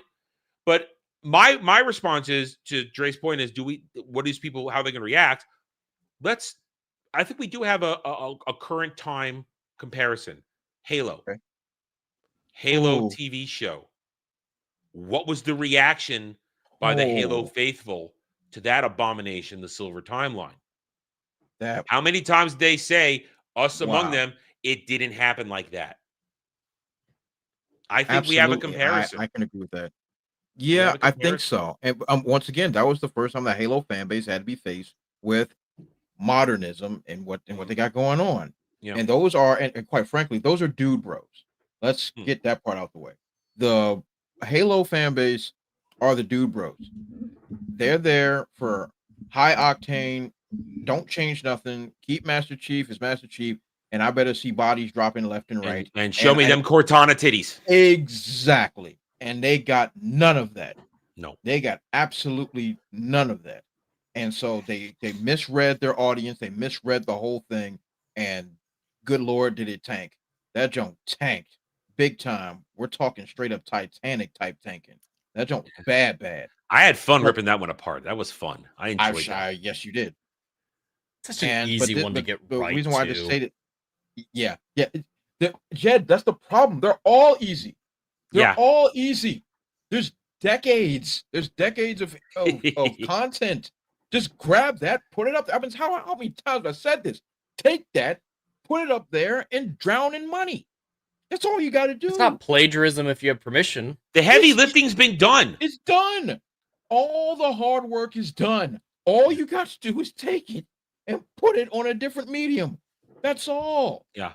So these people that are just saying, I'm a cherry pick, and once again, and I'm glad you brought it to my attention, Jay, 'cause I didn't even think about that, about how the God of War fan base is already fractured. I forgot completely all about So that. did I. Good point. So did I. that makes it even more damning. It like if you so you can't appeal to anyone. You can't appeal to anyone. So all they can do, only chance they have, in my personal opinion, is that the normies get on board and we're like, oh my God, I see heads being sliced off. I see men being men. I see naked women. I don't know if it's going to be naked women, but I'm just throwing it out there. Not in the Like, Norse saga. Not really. yeah, I mean, whatever. I that's the only way that, like, oh, all the normies kind of jump on board, because if the fan base is fractured already, half of them ain't going to check this thing out anyway. So they'll hate watch. they're all going to see the first. They're going to see the No. first episode. Everybody's Yeah. going to see the first episode, whatever, and you're like, oh, okay, this is what they got wrong. Screw them, whatever. But sustained success, and when I say sustained success in modernism, minutes, watch, replay, Blah, blah, blah. Yeah. whatever, things that don't equal The money. fake metrics. Yeah, things that don't equal money, but it's not going to end up carrying. So it's going to be kind of upsetting. Because like me, because I'm only outside looking in. Like, I enjoyed the games, but I'm not a fan of God of War. I'm not. So am I. I've played all except for a couple of the PSP ones. I played. Oh yeah. I didn't play any of the PSP. I played every one that was on the console. I played it and beat it. Yeah, and me personally, I like the hack and slash. Personally, I like hack and slash. I just like to be beaten up and then mashing X and square to bang hot women. I like doing that. It's my great. only complaint of the gameplay of 2018 and Ragnarok is I just needed that camera zoomed out like 5 more feet behind my shoulder. Oh, you don't like second person? You don't like second person? I needed third person. I need to see a little bit more so I can react to shit a little faster and not be blindsided. That's my problem. That was my problem with the gameplay there. Dude, can you imagine that game in first person? Oh, it'd be unplayable. Unplayable. Yeah, that would be unplayable. That But they're still great games. A lot of fun. Yeah, they're fun. A lot of fun. They're fun. They're fun and good And games. and they're lucrative. They're lucrative. Oh, they make money. These people people have been clamoring for God of War Egypt for what, 4 years now? Saying, let's move on to Egypt. Let's go. Let's kill Ra and all those motherfuckers down there. Let's kill some gods there now. But we get what we get now. We get Amazon, God of War. They made the right choice in firing what's his name from Wheel of Time, Rafe Poo Judkins. They made the right choice firing his retarded ass, bringing in Ron D. Moore. The problem is Ron D. Moore doesn't give a shit. Yeah. That's the problem. Ron D. Moore is great at what he does. He's a hired gun. He's a merc. He's a merc. He was brought in at least right now. He was brought in to fix a broken project, to bring his expertise in show running and writing to fix something. Because when they brought him in, they threw out every script Rafe Judkins had written. All of it was burned. I kind of want to see those scripts just to see how bad they were. Oh, they were probably terrible. It was probably Wheel of Time terrible. That's how bad it was. But here we are. I want this to be good. But at this moment, my faith is sub 50%. I'm under 50% faith. I'm like, I would have to say I'm like 30-70 right now. And if the bar is right here, I'm right here. It would take very little to get me to go, okay, I can live with this. But it's all this casting. What's got me is not only the miscast, but these characters that should not even be cast at this moment for the first part of this story. For one season, bringing her ashes to the mountain. That's the first story, and you need 5 or 6 people in this show. That's it. And we don't have that. Instead, we've got everybody. And I worry. I don't need to know what Odin and Thor are doing over in Asgard while Kratos and Atreus are trudging through everything, or when Kratos is going down to Helheim Because I don't care what they're doing because they're not a part of the They story might try to yet. go Game of Thrones politics, ensemble cast direction with this. And that would be a mistake. That would be a mistake. One more thing Game of Thrones is ruined when it comes to the I'm current telling day you, writing. man. Yeah, Game of Thrones has ruined television. It's done I'll way be more honest with you. damage than good. Yeah, Even if it way ended too much. well, it still did a ton of damage. Yeah, Let's way say too much. season 8 was great, still a shitload. Yeah. Five stories at once. You can't invest in anything. It's You need at most you can at most you can go an A plot, B plot, C plot. That's it. At most. There's a reason why that exists. Yeah. And there's a reason why ABC is rare. Mhm. AB is Mhm. has always been the staple, especially for television. Mhm. And the fact that there's 5 stories happening simultaneously per episode, and then another episode, you subtract one of those stories and add a different story for a character that wasn't in the episode prior. And That's ridiculous. and on what its you own- get- on its head. What you get is a production value episode where it jump. Yep. Every 2 minutes, a different story. You're not Well, they're different crews broken. all around Europe. Yeah. Not even the same people making a lot of these storylines. So we are going to see. I bet next week we're going to get more casting next week because they're now about to. They're going into production, but before the year is out. Now that they have all this cast running in. So because listen, Ryan They're Hurst's got to gonna get into change. shape. If he's going to be Kratos, he's got to get into shape. That's going to take him a good 4 or 5 months. Because Yeah. at this moment, That's a last I big saw Kratos him, is shirtless most of the time. You're not faking that with Yeah. padded clothes. or CG, and if it's CGI, God help us. Can you God help imagine? us. God help us. Oh my So- Lord Jesus. if you're gonna we- CGI muscles, just cast Christopher Judd. All right. My Might man, as well. Why not? I mean, if you're gonna do that, why not get the dude? because then you get boy, and you get Yeah. boy, and when he says indeed, all us nerds will lose it. Anyway, indeed. Anyway, so we're gonna see what happens when the time comes. You can expect another good little panel review shows we want to do around here when it's time because hey, it works and people like it. Anyway, we got that. All right, we got 2 more things to go through then here. Went from questionable to worse. That's the only way I could put this. Questionable to worse. Last week, we took our time to note that they have hired the worst possible people for DCU Batman. Christina Hodson has done nothing but lose money. We established that last week. We don't need to really recap. Well, James Gunn got involved this week. He started talking. It's been a while, hasn't it? Since Jimmy started shooting his mouth off. Been a while. I think he was trapped in the basement somewhere. I think he just locked himself back there by accident. In the basement watching videos of his wife get plowed by other men. I don't know. Isn't that what he? Oh God! That's Going down. Anyway, well, we know this guy, Moonlight Warrior. He tells shots fired to James Gunn's response here. Everybody get with us or get out of the way. What did James Gunn say? I will only say anyone maligning Christina Hodson's screenwriting skills has almost certainly never read an actual screenplay by Christina Hodson. She's one of the writers who was with us early in the DCU planning stages. I don't think you can judge my writing based on films others directed, as massive liberties are sometimes taken. Well, that's a lot of word salad. But what? Dre. Well, as we do every time when this comes up, Oh my I get in God! the Wayback Machine when you and I broke down that entire timeline of gods and monsters, Oh my which is God, now help null me. and void. Oh my God! So when he says she's been involved in all the early stage DCU planning stages, Dre, it's all gone. It's all been thrown out. Oh my God, man! Let me just address this word salad real quick. Mm-hmm. I don't think you can judge my writing based on films others directed, as massive liberties are sometimes taken. What the heck are you talking about? I absolutely can judge your writing. What else am I going to judge you off of?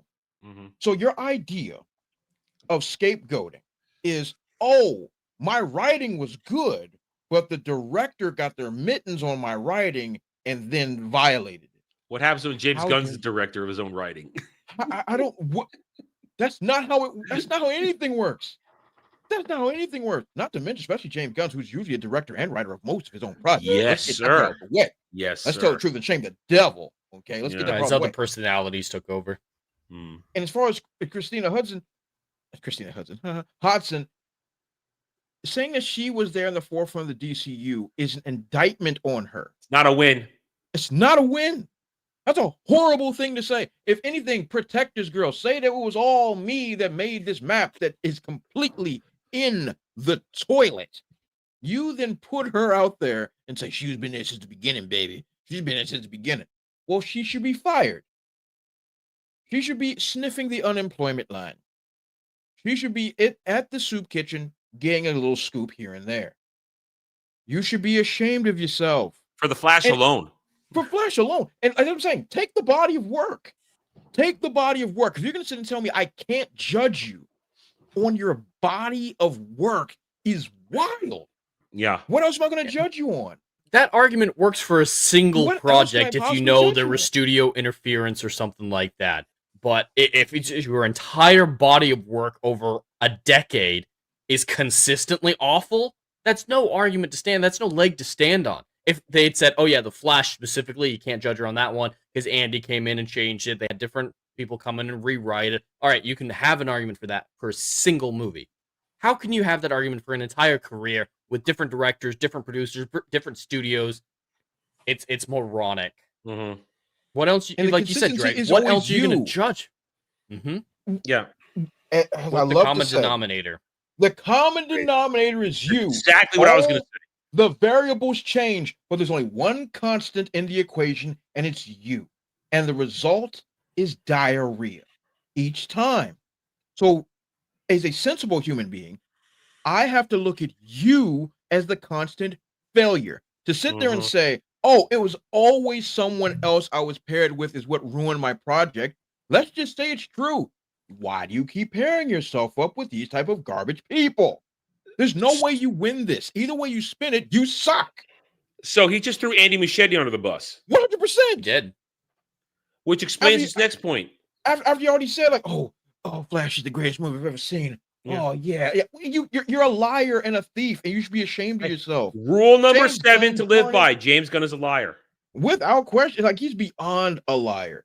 Like, yo, like, if you're going to try to sell your girl, you got to take a bullet, yo. Like, if you're so invincible at this point, leave her out of it. Just say, all right. hey, she wasn't here, baby. And now she's here to make Batman. All right. Well, she's making Batman, but now there is a rumor, Oh, boy. that James Gunn will take over directing duties for the Batman, for DCU Batman. Andy Muschietti might be out. And that means if James Gunn is directing Brave and the Bold and she's writing it, add his name to that script because he also wrote it.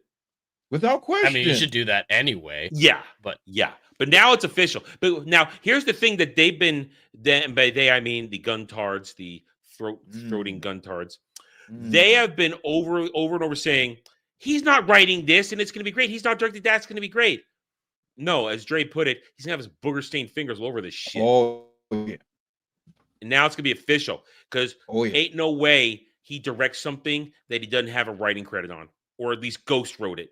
He might not be there, but you know he will have standing over her shoulder going, yeah, no, do that. Okay, great. Let's go shoot it. She is a puppet. She'll become for it. And that's even she's worse going to be the for fall her. guy when it goes Now, horribly, though. Jed, you beat me to the punch. Okay. When If this falls apart, she's the one that's going to take all the bullets. Mm-hmm. As she should, quite frankly, because her And he's not body going to is take garbage. any accountability for He's that statement that he Teflon. just made. For all the people that love him, he has made a fucking Teflon. Yes, He could do no fucking wrong. It's true. It's true.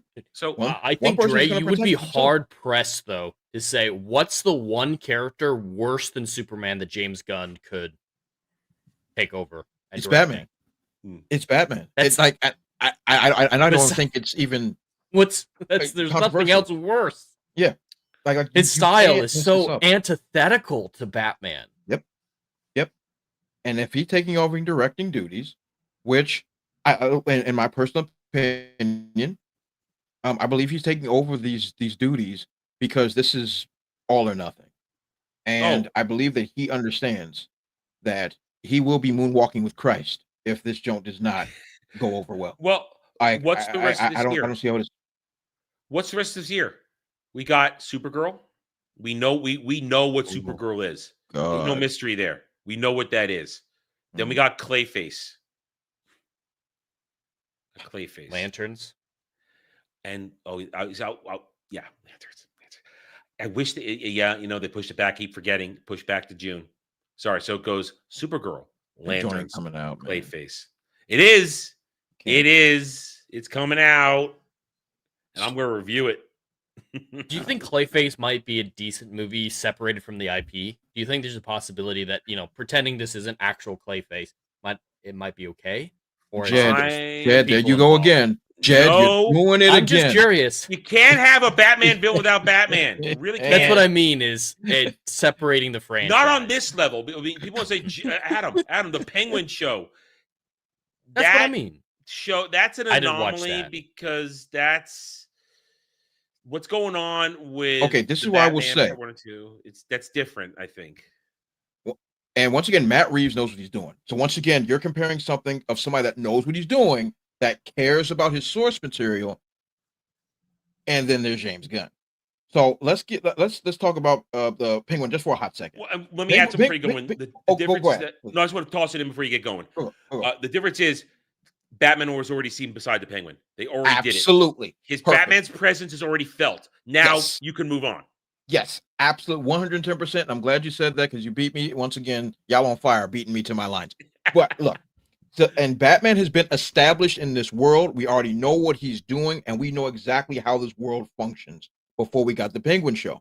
Now, the Penguin show functions very well as a standalone mob story because we already know that at this time period, Gotham is run by the mobs, the Falcones, the Maronis.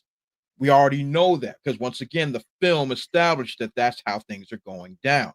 And now there's a power struggle. So seeing that power struggle that's separated from Batman makes sense because that's how the world itself built and functioned. And Batman doesn't need to get involved. We are about to have and he doesn't need to be involved at all, 110%. And then we have this. We're about to have a Clayface film before we even know who our Batman is. Before we even know how this Gotham functions, before we even know what the heck is going on, before we even know where we are in the timeline, before we even know how long Clayface has even been here, we have no freaking clue on what is going on in Gotham itself. And we are getting a villain film in Clayface. That's lunacy. Mm-hmm. And I can't wrap my head around why, and once again, Sony did the same crap. Why will we establish these villains without even knowing what our clear goal is for our heroes? Yeah. What's the daggone point? And Jed, to be fair to you, let's rewind the clock 80 years, and Batman never existed. Would a Clayface film work in a style of noir and body horror? Yeah, yes, that's all I'm saying. I still think correct. the movie's gonna be crap. Yes. I was just wondering if there's enough talent involved to make a decent non-Batman movie. Sure. If Batman didn't exist and you just make a horror film of this nature with body horror and noir style film, yes, it would work. However, it's been 80 years and there's no way we can get around it. Especially when you name it Clayface.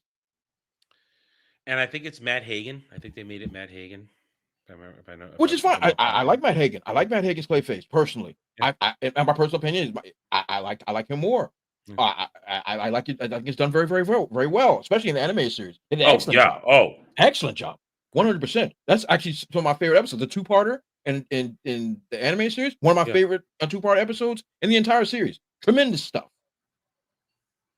These niggas are making fools out of me, and I'm sick of it. Why? You're in a room full of quote-unquote professionals, and somebody is in the room and says, hey, let's make a Clayface movie. A Clayface movie when you had your whole timeline lined out and it was never even mentioned. It wasn't even there. Adam, let's pretend, screw that. Let's pretend that the map of garbage never even existed. Yeah. Let's just take that out, throw it in the garbage, because heck, they did that already. They did it themselves. Yeah. So I'm in a room with a bunch of executives and creative producers, and I sit there and say, let's make a Clayface movie. You know the first thing I'm going to say as an executive? Who's Batman?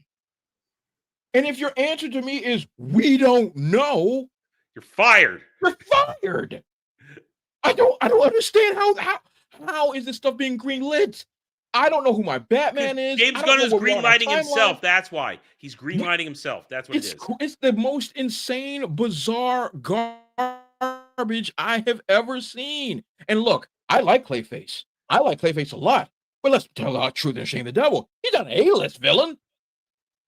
He's not. He's not an A-list villain. I'll give him a B. But he's not A-list. Yeah. He's not in the Joker tier. He's not in the Riddler tier. He's not in the villains, Mr. Freeze tier. The A-list villain's been running to the ground is the problem with so many adaptations. I won't argue against that. I won't argue against that at all. You have to go B-list to try and create something fresh is the problem. Sure. But once again, who's my Batman, Adam? Yeah. That's the problem. You got to give me Batman first. And I don't think I'm saying something that sounds ridiculous. No, Dre, no, you're not, because this is the reaction of a passionate Batman fan. This isn't about anger or rage. You are asking the most important question. Why don't we have a Batman yet? Because according to their universe rules for the DCU, Batman exists because you saw him in that one frame in Creature Commandos. Yep.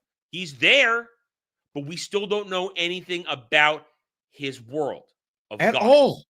All we know is that the Creature Commandos is a Task Force X offshoot. Superman is retarded and can't win in his own movies, and Supergirl's a whore. That's all we got. That's all we got. And the next thing we have is a Clayface film in which nothing about our world has been established. And if you're gonna sit there and use this as an opportunity for world building, you have no idea what you are doing. You're a disaster to creative writing, and you should be ashamed of yourself. Yes, I know he's on cocaine. Yes, I know he's doing bath salts up the penis. Without question, it's not up for debate. It's what it is. But as executives in the room, you have to question, where is my Batman? Before let's play a retarded game for a second. Let's play a retarded game. I'm all for this. I love retarded. Let's say we don't have a Superman movie, okay? And the first thing we get is a Parasite film. Who the fuck is Parasite without Superman? Who the fuck is Parasite?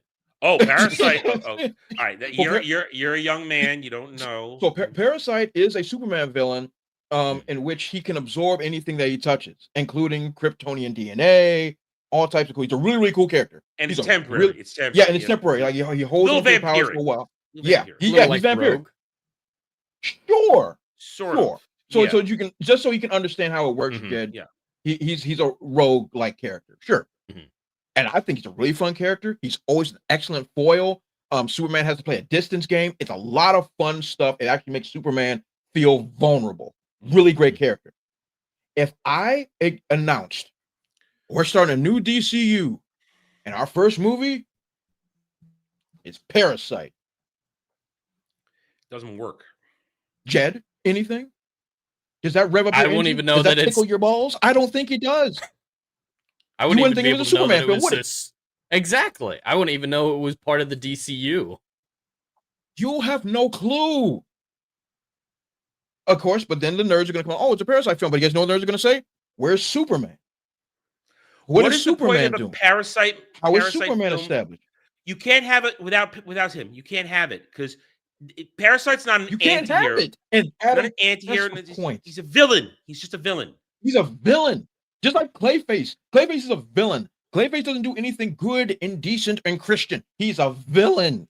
Murderer. And you're going to sit there and say, oh, before we establish who our Batman is, here's one of his major rogue gallery members.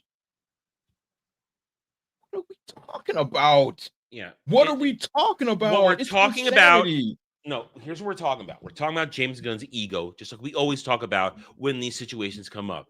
James Gunn does what James Gunn wants to do because it's all about James Gunn. It's not about a fan base. It's not about fun. It's not about entertainment. It's not about creating something people can recognize. It's about him opening up his toy chest, taking out the toys he wants to play with, ripping off arms, ripping off heads, and rebuilding it the way he wants. That's And what it's Adam, about. And Adam, this is the thing. I'm fine with that because we know he's insane. Where are my executives? Where He is are the the executive. people? That's the problem. He is the executive. And this is this is the thing about unchecked power, man. Like, bro, there's got to be people in the room. There's got to rein in the crazy man. We have a crazy man at the helm that says my first product is going to be Creature Commandos. We have to rein this fool in. You have But to. he hasn't been. We're going to do the Authority next. The who? The canceled. You have to rein in the psychopaths. Where's Zaslav? Where is he? He's setting You up have for to the rein this takeover. fool That's in. what he's doing. He's I mean, setting up for a to be takeover. fair, sure. And this is why I'm praying to any God that'll listen. Yo, Netflix, please pull the plug. I'm begging you. Pull the plug before pen gets to paper. I'm begging you. Like the bleeding, the blood is all over the floor.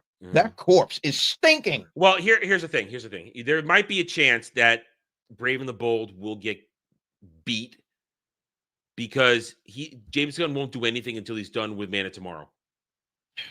And that's what he's into right now. Man of Tomorrow won't be out till next year, and that's when the deal, if everything goes the way people would hope on those business sides goes, the deal will be closed by the end of 2027.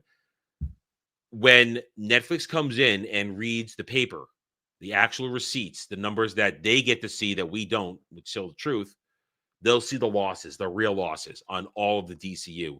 And they'll say, yeah, your contract was up this year. Guess what? You don't get renewal. We're scrapping the whole thing. But that doesn't mean go back to the Snyderverse. It doesn't mean that either. No. Snyder was a failure too. Now, granted, of course, there's an asterisk mark because he had tragedy, but all the same, everything that was put pen to paper, it didn't work outside of a couple standalone things. Wonder Woman, I thought was a really good film. I thought it was done very well. I really enjoyed it. Outside of that, I think Aquaman was fun, but it didn't make any sense. Nothing connected. The non-Zack Snyder that's all you movies in needed. I thought- Snyder's universe were the best ones most of the time. Yeah, I like Black Manta. I think they did a really good job with Black Manta. I thought it was done excellent. Like there was some things there was like There was some fun in crumbs Shazam. diddly The bit. first Shazam was a little fun. The first Shazam was fun. Dumb story was garbage, but the movie was Mary fun. Marvel Because is hot. Look, yeah, that's true. And look, Shazam back when Young Dre existed, back when that junk was still being competed with Fawcett Comics back in the day. I loved Captain Marvel. Let me be clear. Captain Marvel, Shazam these nuts. Captain Marvel is what his name is. I loved that character. He was like, I was not a big fan of superpowered beings. I loved Captain Marvel because he was unique. He's pretty much an anti-Superman. I love it. It was great. What they did with him in that film was retarded, but it was a fun movie, so I was able to eat it all up. But once again, would you count those films as success? I wouldn't. No. I wouldn't. Not Wonder one Woman bit. and Aquaman made money, but besides Well, they made that, money. Yeah. Now if you think Wonder Woman actually made money, and the movie was actually good, which may have been the only one if memory serves me. it's the only one I would rewatch. And it triggered the MCU to make Captain Yeah. Marvel. They got so afraid of that. Yes, it did. It did. And so the Snyderverse is not the answer. Now I know, and look, and I've been on record. I am a fan of Batfleck. I thought it was done very well. It was portrayal of my favorite Batman of all time. I think he did a very, very good job of portraying that version of Batman. I thought it was great. I thought he should have got his own movie. I was on record. I really did enjoy that portrayal. Affleck didn't even want to do it, though. He's on the record. I didn't want to do another movie. I'm done. I don't want to do this. So people saying, bring him back. He doesn't want to do it. He didn't want to do it. Probably soul-crushing making those movies. Those scripts were fucking awful. Yeah, and he ends on The Flash. That's horrible. And that's what I'm saying. I So the definitely Snyderverse is not the answer. Flash. The answer is blow it all up. Call him what was that Mad Stan from Batman Beyond, blow it all up. And like, look, in order to, like, as I've always said, everything has to die. Now, granted, this corpse has been on do not resuscitate, but they keep on breathing air into it. That corpse is dead and bloated, but this corpse needs to die, and let Netflix take over, blow all this crap up. I don't want to see this crap ever again. I'm never rewatching Superman ever. No one even knows Creature Commandos even exist. Just get rid of it before it's already too late. So, and put it on the shelf for a while. Honestly, I was going to say that necrosis with cancer. That was my next question. Just shelve DC. I don't want to hear anything. Go back to making animated All movies. these franchises should be shelved for a little while, even the good ones. Like I was thinking earlier, hypothetically, if I were to make God of War, in between doing the Greek games, which is where you'd start, and switching to the Norse, take a break for a few years. Let that gap between the games be felt in the TV show. None of these people understand how to correctly use breaks. There's Netflix who's adding 3-year breaks between their seasons, and that's a very bad way of doing it, just every one of their seasons. But yeah, none of them realize the benefit of a good break done well. Like Phantom Menace. Do we think Phantom Menace would be, throwing aside the quality of the film and what people think of it now, it was a juggernaut. When it actually came out in 1999, people were excited, lined up. There was hype for it. Yeah, do we think that hype would be on that same level if it came out in 84? It's still been massive. No, I don't. But I don't think so. There was no hunger for it after 15 years. But also because people had no interest in a prequel then. No one was asking for a prequel. And it would have been dangerous to do it. Absolutely. I think dropping a Clone Wars-esque film during that time would have been a disaster. But I think that hunger that was built, especially when we had decade and a half of more content, books, video games, cartoons then, shorts that people were making, they were being very creative with. I think that kept the fan base hungry for something new. And that kind of nuance doesn't exist anymore, Jed. It doesn't exist at all. No. And Netflix is the opposite. Like, hey, we're going to wait 3-4 years before one. So they're extreme on the other side. And then DC, Marvel, and all those things like, we're going to drop 18 things in 1 month. No. That's the other extreme. There's no balance anymore. There's no balance at all. But all these franchises need to be put on the shelf and never be seen again for a while. Yeah. Except for an animated film. Like for the last decade, DC has been killing it in the animated that's where you experiment to get ready for the live action, see what works. And a lot of stuff is great. The Crisis films are but they've poisoned the well. So it's just like, bro, like, let the earth heal. Let the earth heal. Then go back and dip. But it's too much, and it's too little, too late. And Wonder Man definitely isn't helping Marvel with that. It's just more content. No one is watching that, Dad. Well, the people I've seen who have actually watched it say it's good. I think it's more, hey, it's mediocre, so that makes it seem like it's good. Everyone that has seen it has said this that I've seen. It's better than Ironheart. Really? Oh, I've been seeing stuff. I saw someone in our sphere say we have another Andor situation on our hands, where it's actually amazing, but because it's the franchise, no one's gonna watch it. Sorry, Andor wasn't amazing. Andor was political propaganda bullshit. Yeah, I don't agree with that comment, but that comment is out there. All right. Well, considering everything we've just talked about today, which kind of all leads to this final question as we round out the show here, we are watching Hollywood, Western entertainment. We're watching it fall apart. Oh, yeah. Those involved with it at every level, directors, producers, actors, writers, they are all a part of the problem, each and every one of them. There maybe some people are hiding out, keeping their real thoughts and this and that separated so that they can keep getting work, but they're not brave enough to speak out. So we're going to lump everybody in there. I don't care. It's a disaster. We have watched these movies make less and less money because people are less and less interested. We have watched storied franchises, IPs be destroyed one after another for the past 15 years. Before we knew it was happening, People didn't know what was happening with Star Wars. Don't accept me. But it was happening. And here we are, 2026, beginning. And here's my question then. I want to ask again like at the beginning of the show. As it falls apart, because it's falling apart, there's no saving it. None. None at all. What happens next? And is there any way to salvage any part of it? I mean, we talked about the YouTuber who made Iron Lung and how that's doing very well for its frame. But is there a chance that any of the structure can remain? Can it be picked up? And do the people who are going to come after the independent creators, and we're talking purely movie makers. We're not talking us comic books and novelists here. We're not talking that. That's a whole separate field where all that's just already collapsed and we are now trying to get in and rebuild it ourselves. As cinema collapses, can something be built in its place to, I don't want to say rival it because it would take time. It would not be an overnight solution. It would be decades before we built it. But can any of it be saved and repurposed going forward? I know. Jed, you can start. You can All right. go ahead. Well, I think it's a lot easier to talk about individual franchises than cinema as a whole. That's fair. But I think the thing that needs to be remembered here is, yeah, independent sphere is going to start growing and growing and growing. But for the mainline, restraint should be the main word that they think about all the time.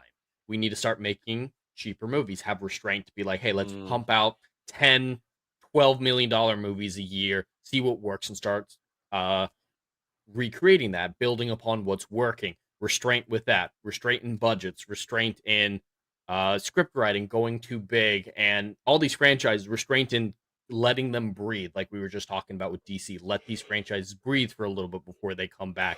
And if they're able to practice a little restraint, which the businessmen are never going to allow restraint to be a thing, but restraint could allow a path forward to give them the time, the breathing room they need to see what's working and what's not working and capitalize off of that to rebuild it in the future. I don't believe that's possible. I don't think any of these ego-driven people are willing to have that kind of restraint. They're just going to throw everything at the wall, assume they're God's gifts to mankind, and then just fail over and over again, and then be replaced by someone who's exactly like them. But if someone's able to set aside their ego, some high-level executive is able to come in, clean house, and just practice some fucking restraint, that lays the foundation for them to figure out what's wrong. Because like what Dre's saying, Marvel and they're pumping out 1 million products, so nothing has time to breathe. No one has time to digest what they're seeing, and Marvel isn't taking the time because of that to respond to anything. They're making themselves into these immutable juggernauts that when they fall, they're gonna fall hard. And yeah, that's going to be my word of the day is, yeah, restraint. That's the only thing that can save them. That is a great place to put it, that whatever comes after, whatever form Hollywood, Western entertainment takes, restraint should be paramount in their thought process. Because if you go back to the way it used to be. Make low-budget action movies, make low-budget this, low-budget that, and reap a little bit of reward at a time and build it up. Don't swing for the fences every damn time, because you've wasted that goodwill. And those franchises are all rotten at the core. Is the problem. That's exactly and they aren't. Iron Lung. Iron Lung cost $3 million. If Marvel had made it, it cost $200 million for the exact same movie, and we would not be talking about it as a success. Yeah. It's forced restraint in the independent sphere because of funding and everything like that. Yeah. But they're able to be successful because there was restraint.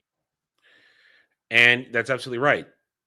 Restraint breeds, because if you don't have enough money, you're going to make all the money you have work, and you're going to put out the best product possible with what you got. And so much money being thrown around means, oh, well, it doesn't matter. We'll fix it in post with another $100 million. So we screwed this up. Let's just do that. That's what it is. So that's why, that's one of the reasons it's terrible, because there's also no love for the game. And I think that's the thing the people involved right now, They don't have actual passion for cinema. There's no passion for the craft. It's passion for the Yeah. fame. Yeah. I'm going to tell a short little story here. I love story time. So, for those that know a little bit of my history, yes, I did play football for sure. But after football, I was a practitioner of 3 different martial arts: Brazilian Jiu-Jitsu, Sambo, and North American Wrestling. Okay. Now, you may be familiar with something called Strike Force. You might have heard of it many years ago before the UFC became the biggest thing on planet Earth. There was a rival one called Strike Force. I had the opportunity to actually go into Strike Force and be able to start trying out there. While I was there, I bust my knee up something fearsome. After busting up my knee, looking like a daggone piece of spaghetti meat, after rehabbing, I had to change up how I fought.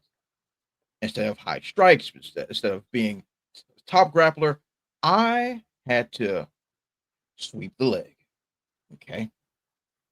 I had to become a ground and pounder because I realized that I now had limitations as a standing fighter. Now, there was one competition I was in which my ground pound was absolutely tremendous.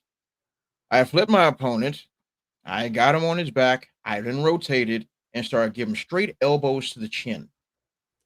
His face looked like the American flag: red, white, and blue. This man, after I decided that it was enough, I decided to get up and give him opportunity for his coach to throw in the towel. His coach did not throw in the towel. I looked upon this man, broken, beaten, and scarred, have the balls to stand up again. I looked him in his eyes and said, "Tell your coach to throw in the towel." He refused. So, as a mercy, I flipped behind him and put him in a rear naked choke until he saw Tweety Bird. The referee then called the match. I tell you this story because Hollywood is that beaten opponent that's red, white, and blue and needs to go and meet baby Jesus. However, the problem is this: they're not going to give up. They're going to keep standing up. And the powers that be are not going to throw in the towel no matter how bad they look.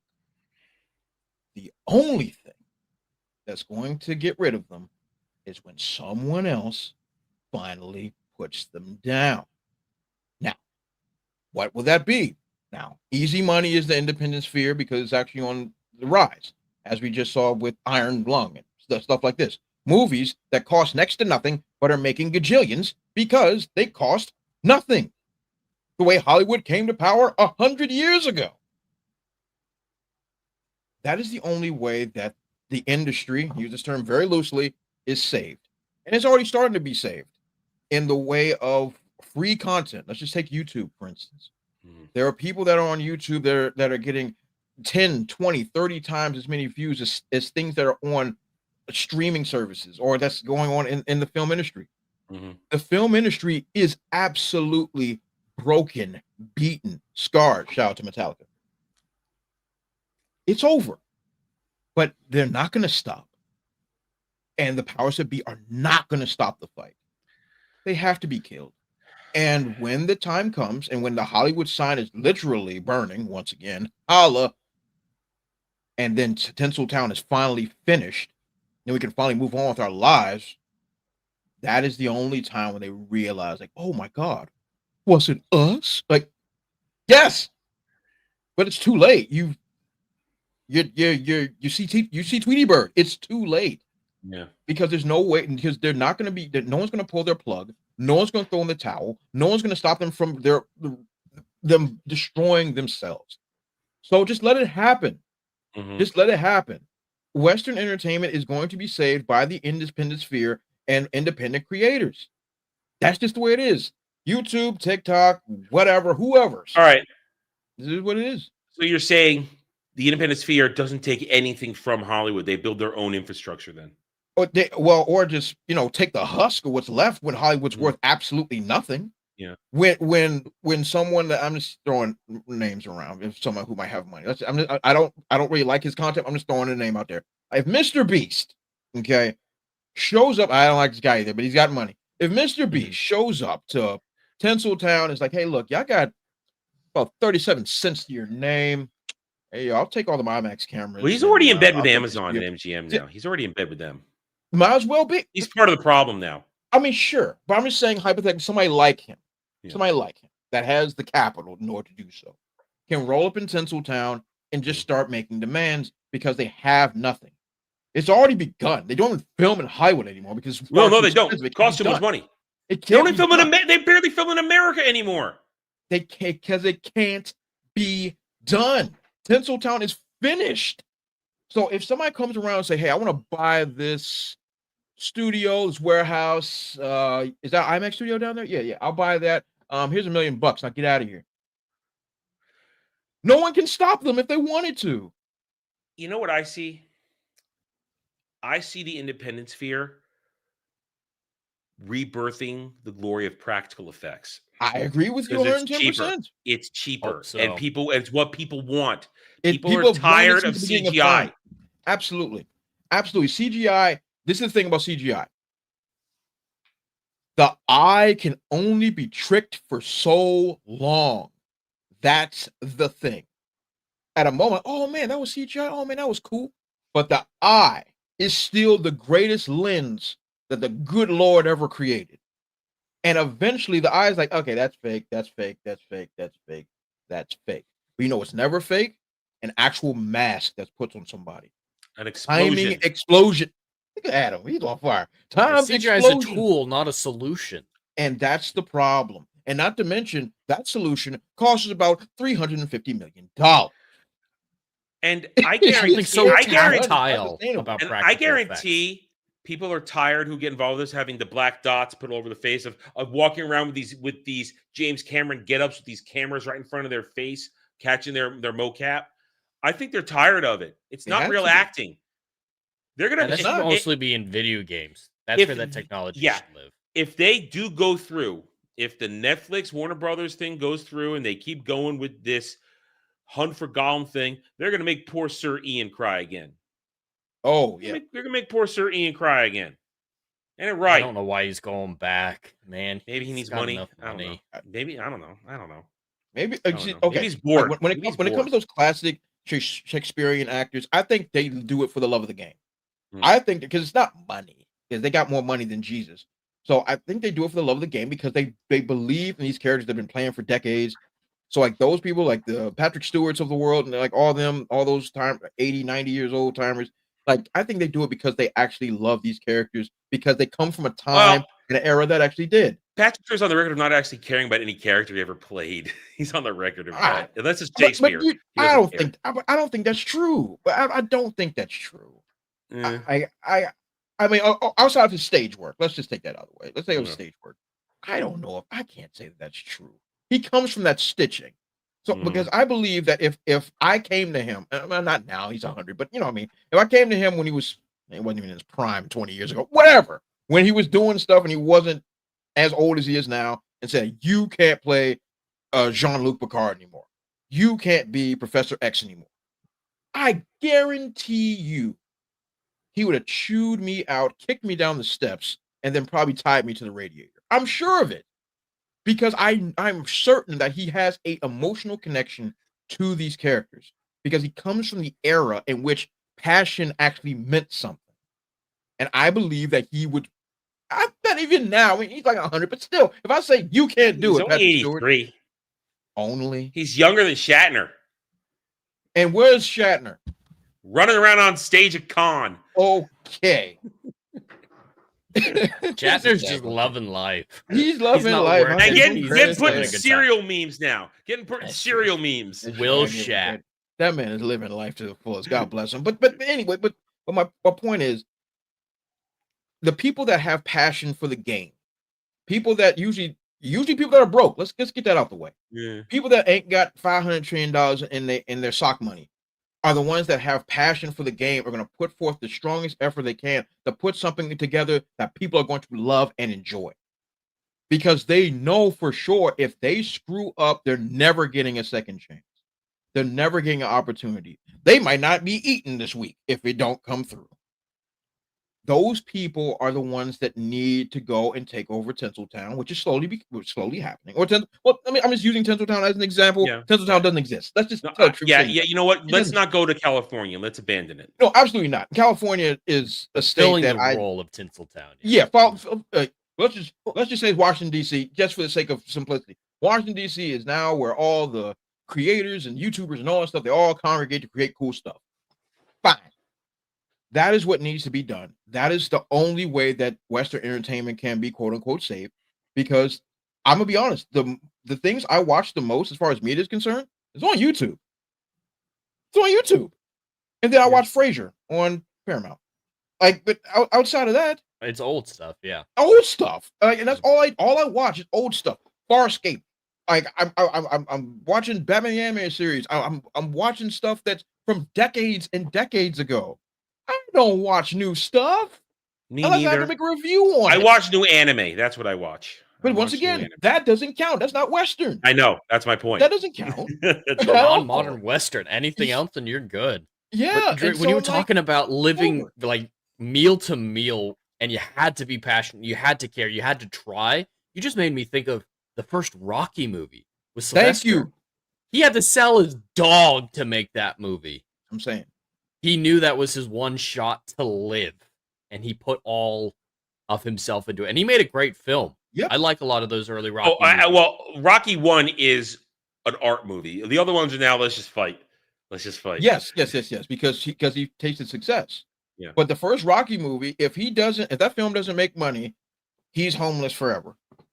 That's the reality. He don't eat if that movie doesn't work.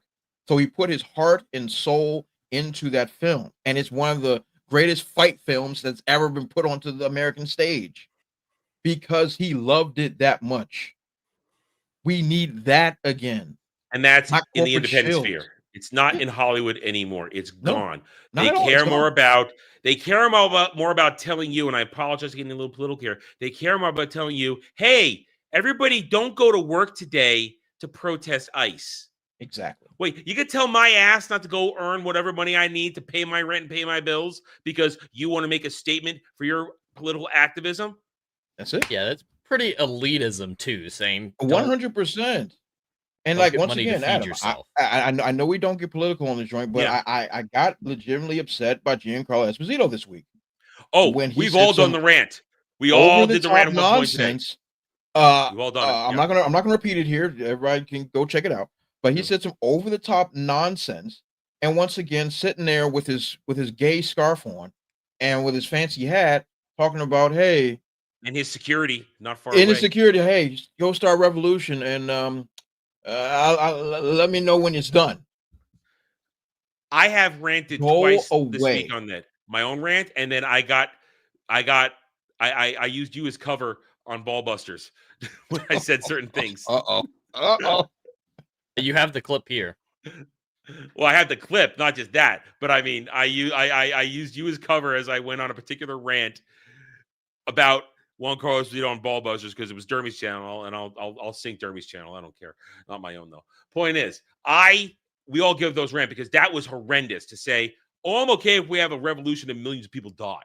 Yeah, what kind of Fuck statement? you. Is that? What kind of person says this out loud? He's somebody who was a legal immigrant because he wasn't born. He was born in Denmark. I looked it up. He was born in Denmark. He wasn't born here. He legally immigrated. And that's my issue. I got a lot of issues with him, but the idea that you're using an entertainment medium strictly to push your own propaganda—that's insane to me. And as some that have half a brains, like, why would anybody listen to a celebrity?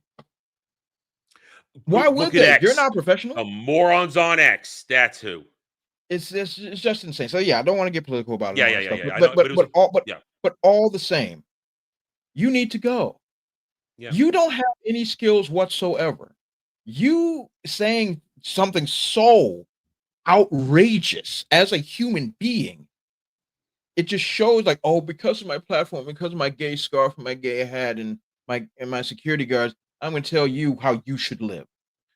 You're insane. I pay your salary, not me personally, but as a moviegoer, I pay your salary. He needs to be careful because he's a fucking one-trick pony. He's great as Gus, but he's just trying to recreate Gus the rest of his career. Because that's all he had. Because like, look, I know Giancarlo Esposito from back in the day. I remember him from Crooklyn and all his other joints when he was just playing the black Latino being a gangster all the time. I know where he comes from. Okay, that's all the roles he can get. He's actually half Italian.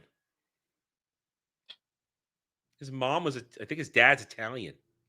Is his dad Italian? That can't be. I looked it up during my rant on Thursday. His daddy is Italian. His daddy's Italian.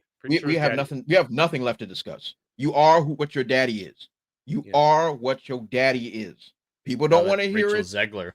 Yeah, Polish. Come on. Yeah. You are what your daddy is. It is what it is. Like, oh, I'm a Latina. No, your daddy is whiter than white. Stop. Yeah. Stop. You are what your daddy is. That's the line of succession. I don't make the rules. I don't create genetics. I don't create science. That's how the penis works. Okay? That's just how it works. The womb is fertilizer. Let's tell the truth and shame the devil. It's what it is. I didn't make this up. It's science. All right? It's just, it is what it is. But yeah, but all these people, they've proven enough that that entire way of life that stood for 100 years needs to go now. It's over. We're in the fool's gold era. The golden age is the fool's gold age is what we're in. It's all worthless. And all of them are worthless. They're not good at their jobs anymore. I mean, right now, I wanted to bring it up earlier, but we went away from it too quickly. You know, they all want to push Timothy Chalamet as the next big thing. What is going on? That Marty, you guess how much that Marty Supreme movie is made? 37 much? 117 million on a 70 million budget. It's a flop, but they are sucking its dick for the Oscars hard. So they're sucking some bad movies off for the Oscars, man. The Oscars would be a fucking joke. And honestly, I can't. I heard Sinners was good. I didn't hear it was good enough to be the highest nominated film of all time. No one was talking about Sinners like it was that good. That's all activism right there. It's a lot of activism involved, and this is once again, here we go. My Afro-American brothers and sisters, we gotta stop, man. We get it. It's black and blackety, blackety, blackety. I understand this. Yes, jazz culture. I understand this. But the movie was okay. That's it. It's okay. Hey, out there shooting crackers in the face because they're vampires. What? Okay, great, fine. This is about the abolishment of the white devil. Like, no, I don't care, man. Like, can I just enjoy vampires doing vampire things? Like, no, it's got to be something about this is why the blacks need to rise. Like, no, bro, stop. Just enjoy Haley Steinfeld being hot. Why can't you just enjoy that? Yes, and she's high yellow. What are we even talking about? She's the whitest black woman I've ever seen. What are we talking about here? Look, and nobody likes high yellow women like me. Vanessa Williams was my queen. I'm married to a high yellow black woman. I'm him. But you're not going to sit there and preach about, oh, no half-breeds when, come on, like, what are we talking about? I don't understand. I do understand, but I don't get how you're going to sit there and put this film on a freaking pedestal because it's okay. Because it's about the political activism agenda. That's what it's about. It's just about that. And I think it's also about trying to elevate Michael B. Jordan. Look, Michael B. Jordan he's a fine actor. He's okay. He's pretty typecasted as a tough black guy that does things. Like he's not going to be in freaking Shakespeare or something. You know what I mean? Like he knows what he can do. He knows what he's good at, and he's good at it. Now, if they want to make a push for him, Forstick. Sure. Oh yeah, that was bad. That was bad. You know, That was bad. that was It's horrible. But yeah, look, if they want to elevate him and push him to the moon, that's fine. My wife loves him. She just likes to see him naked, and that's fine. You know, that's women need their candy too. I understand that. My All's fair. wife has All's fair. watched.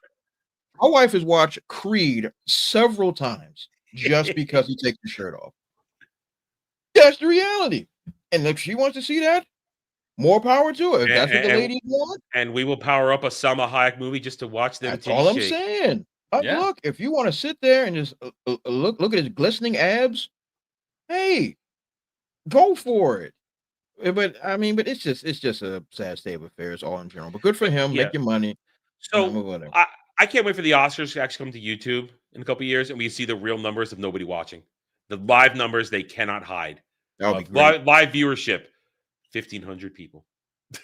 Yeah. It's gonna be. I'm too busy playing video games to watch the freaking. Yeah. Anyway, I feel like we have come to some sort of an answer here. Hollywood, Western entertainment. Dre, I think you're right. It will cling on until a bitter end. Mhm. If they haven't learned their lesson now, as they march around shooting their mouths off, as their movies make less and less money, while low budget independent films make real profit, and relying on the fact that, as we always remark, people don't understand gross versus net. They just don't. So until people understand that, they're going to keep pretending that Avatar 3 making $1.4 billion is a win, when we know it just lost about $600 million. Yeah. For Disney, who needs every little red cent they can get to stop the bleeding from every orifice. Oh. Now, they're going to hold on.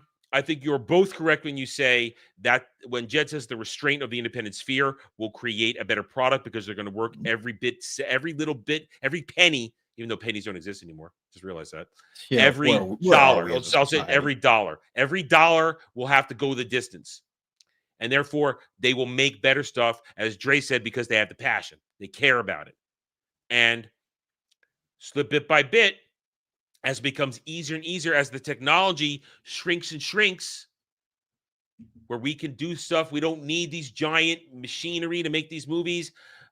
There are probably many practical effects geniuses just waiting for a chance to work with somebody to show off their talent. They're going to make movies great again. And they're going to make them fun again. And I just hope, but I hope that there's an audience still willing to sit down and go see them. That's what I hope. Me, like Dre said earlier in the conversation, I don't care about anything new anymore. I essentially live in the past. Only thing new I care about is what is my anime season when it comes to viewing things. I don't, or when I'm forced to review something to properly analyze it for being shit. I would have loved nothing more, and Jed can appreciate this, to have reviewed season 1 Star Trek Legacy.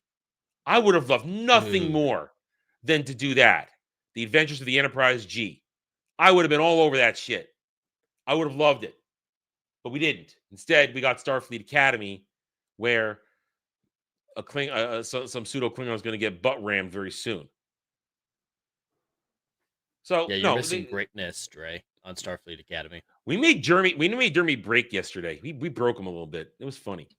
I love my son too much to watch that garbage. Point is, I think it's that we have a somewhat idea of how it's going to happen. It's going to burn down. They're going to be Nero fiddling away while it happens, and the independent sphere will slowly claw and build a decentralized entertainment. That's the key of it. Whatever comes after Hollywood will be decentralized. There'll be no one place, because guess what? We don't need to be all in one place anymore. That's it. That's how it works. That's over with. It's just the way it is. And we still have what we had before. Honestly, I believe everything should be animated at this point. Fuck it. Just animate it all. I'll be happy that way. Much easier to believe what I see on the screen when it's animated than somebody getting CGI bounced around on walls and thrown through air. Anyway. Well, that brings us to the end of another show. Let's go around the horn, talk about what we're doing, and be on our way, because it's Sunday, it's dark, and I think I'm going to go steal his parking spot as soon as we're done here. So, God. Well, the Bobcats are finally gone. and I think Oh, they that's cleaned out. There might be a oh, free one like- over there. Dude, all right, you weren't here when I told the story. Last night at 11 p.m., they came back to plow shittily these park spaces. And know why? Because in the middle of the day when we tried to do it, the fucking thing broke down and sat in the middle of the drive street, just sitting there for hours. So and then overnight, they parked the two Bobcats in two of the spaces that they cleared, so we could have parked there. They're charging me rent for this shit. Adam, get out the ghetto. I'm Get out the trying. ghetto, I need people to subscribe and watch the videos. That's what we're doing here. This is me trying, being entertaining. Give me your money, grow the channel so I can leave. Adoptaretard.com. I'm not a retard. I'm a boomer. Both Anyway, are acceptable. these are mutually exclusive things. They are separate, not the same. Boomers can't be retards. I can't be. I'm just dumb. Anyway. All right. So before we get to the boys, next week we will not be here. It's Super Bowl Sunday. We're taking the day off. So we will see you guys in 2 weeks. But Jed, before Super Bowl Sunday, what you got? Well, I'm actually going to leave here and brave the frigid weather outside to trudge to my movie theater to watch Iron Lung. I'll probably do a review on it if I feel like it. We'll see how it feels. But it is 45 degrees in Orlando. All right, that's unusual. If it was 45 degrees, this should be Oh. melting right now. It was sunny all day today. I'm It should just be saying, melting. it is unusual. It is unusual. That's all I'm saying. 45 hate you. degrees is pretty cold here. Yeah. The nice thing is my dog finally stopped shedding for the first time in her entire life with this cold front. Nice. Congratulations. But for the channel, check out Endless Frontiers on YouTube tomorrow at 2 p.m. I'm going to be doing the Right or Flight podcast with another chat choose your own adventure, where with a combination of you, the chat, and dice rolls, we craft these stupid little stories, Mad Lib style. We come up with some wild shit. It's weird. This last week, you guys made me come up with a Cthulhu monster erotic lesbian shit. All right. That was wild. I got paid for it, but yeah, there's some tentacle shit going on in a horror movie. Is Cthulhu horror erotica? We craft some weird shit. You guys give me some weird prompts, but we have a good time with that. And then later on tomorrow night at 7:30 p.m., Ab and I will be back for some more split screen classic co-op gaming with Jump Space. Always going to have a lot of fun with that. I don't know if it's going to be on his channel this week or not. It's kind of hit or miss with him. Yeah. And then, yeah, just gaming whenever you get a chance. Going to try to start Star Wars Genesis at some point. Starfleet Academy review is going to come out on Thursday. Iron Lung review might come out at some point. And then this Saturday, the Starfleet Academy review show that I do with Adam and Duke Devil will be at 6 p.m. Eastern, and Saturday Night Drive-In after that. But Adam will get more into that. Mm-hmm. Dre, go. Oh, well. Hopefully there's not too much drama out there in the street this week. Hopefully I can get some rest. It's good snow again. But yeah, everybody can check me out at Brutal Playing Comics YouTube channel, and also the Brute Plays YouTube channel. And of course, check out my website, bpcomics.io, where you can check all my comic book work, all my voice work stuff. And follow me on X Twitter. What is it? @thebrute00. Yeah. Okay, as for me, tonight I will be doing my regular Wormhole Watch with Brad, Hitman, and Fractured, which you can see on Brad's channel, Duke Devil 95, every Wednesday, edited version. We are coming, tonight's a silly episode. It's the last Luoxana episode ever in Star Trek history. So, but it's a silly, goofy episode. It's not really an important episode. So, but either way, next week. Die? Real world or anything like that? Oh, Beto Barrett died a few years ago. Not then. Well, I mean... Yeah, no, that was just the last time we see Luoxana. I love Luoxana. Yeah, this is the last time we see Luoxana ever on screen. But no, Major Barrett passed away a few years ago. She was Jean. Anyway, so we got that. You can catch that, as I said, every Wednesday on Brad's channel. Tomorrow, Monday through Friday, every 1 p.m. Eastern, we got the Daily Dive, Double D's. Tomorrow, we do have a chat. Maybe watch us reviews. I'll be talking Matchstick Men. I just remembered I have to do that. I got to watch that. I have never seen it. I've told it's another Nick Cage movie. So anyway, let's see what else we got. We got more gaming. We're going to try and wrap up Dragon Quest 1 HD2D. If you guys want to have a say in the next game I play, we got 2 polls running on the channel in the post section. You can first go vote for the next game, single player streaming. We're basically looking to keep us going until we get to Crimson Desert on March 19th. That's what we're doing right now. Just let's keep ourselves going. A little fun as this. Go vote on that. It's going to run. That poll's going to run for another couple weeks at least. Anyway, then the other poll is voting for the next Nerdgasm at the end of February, where it's either, damn it, excuse me, I'm just gassy. It's either going to be Farscape, which is winning by a mile right now, Doctor Who, Pokemon, or James Bond. So go vote. That's going to be open for at least another 3 weeks right now. So there's plenty of time to weigh in on that one. And then this weekend, when Jen and I record Drive-In, we'll be talking a show that you can buy for $1. RoboCop. Nice. Jed's never seen it. Ooh, oh, that should be fun. Yes. Oh, that should be fun. I name my Roomba that. Yes. Yeah. Nice. Yeah. Did you name another one T6 and have them fight?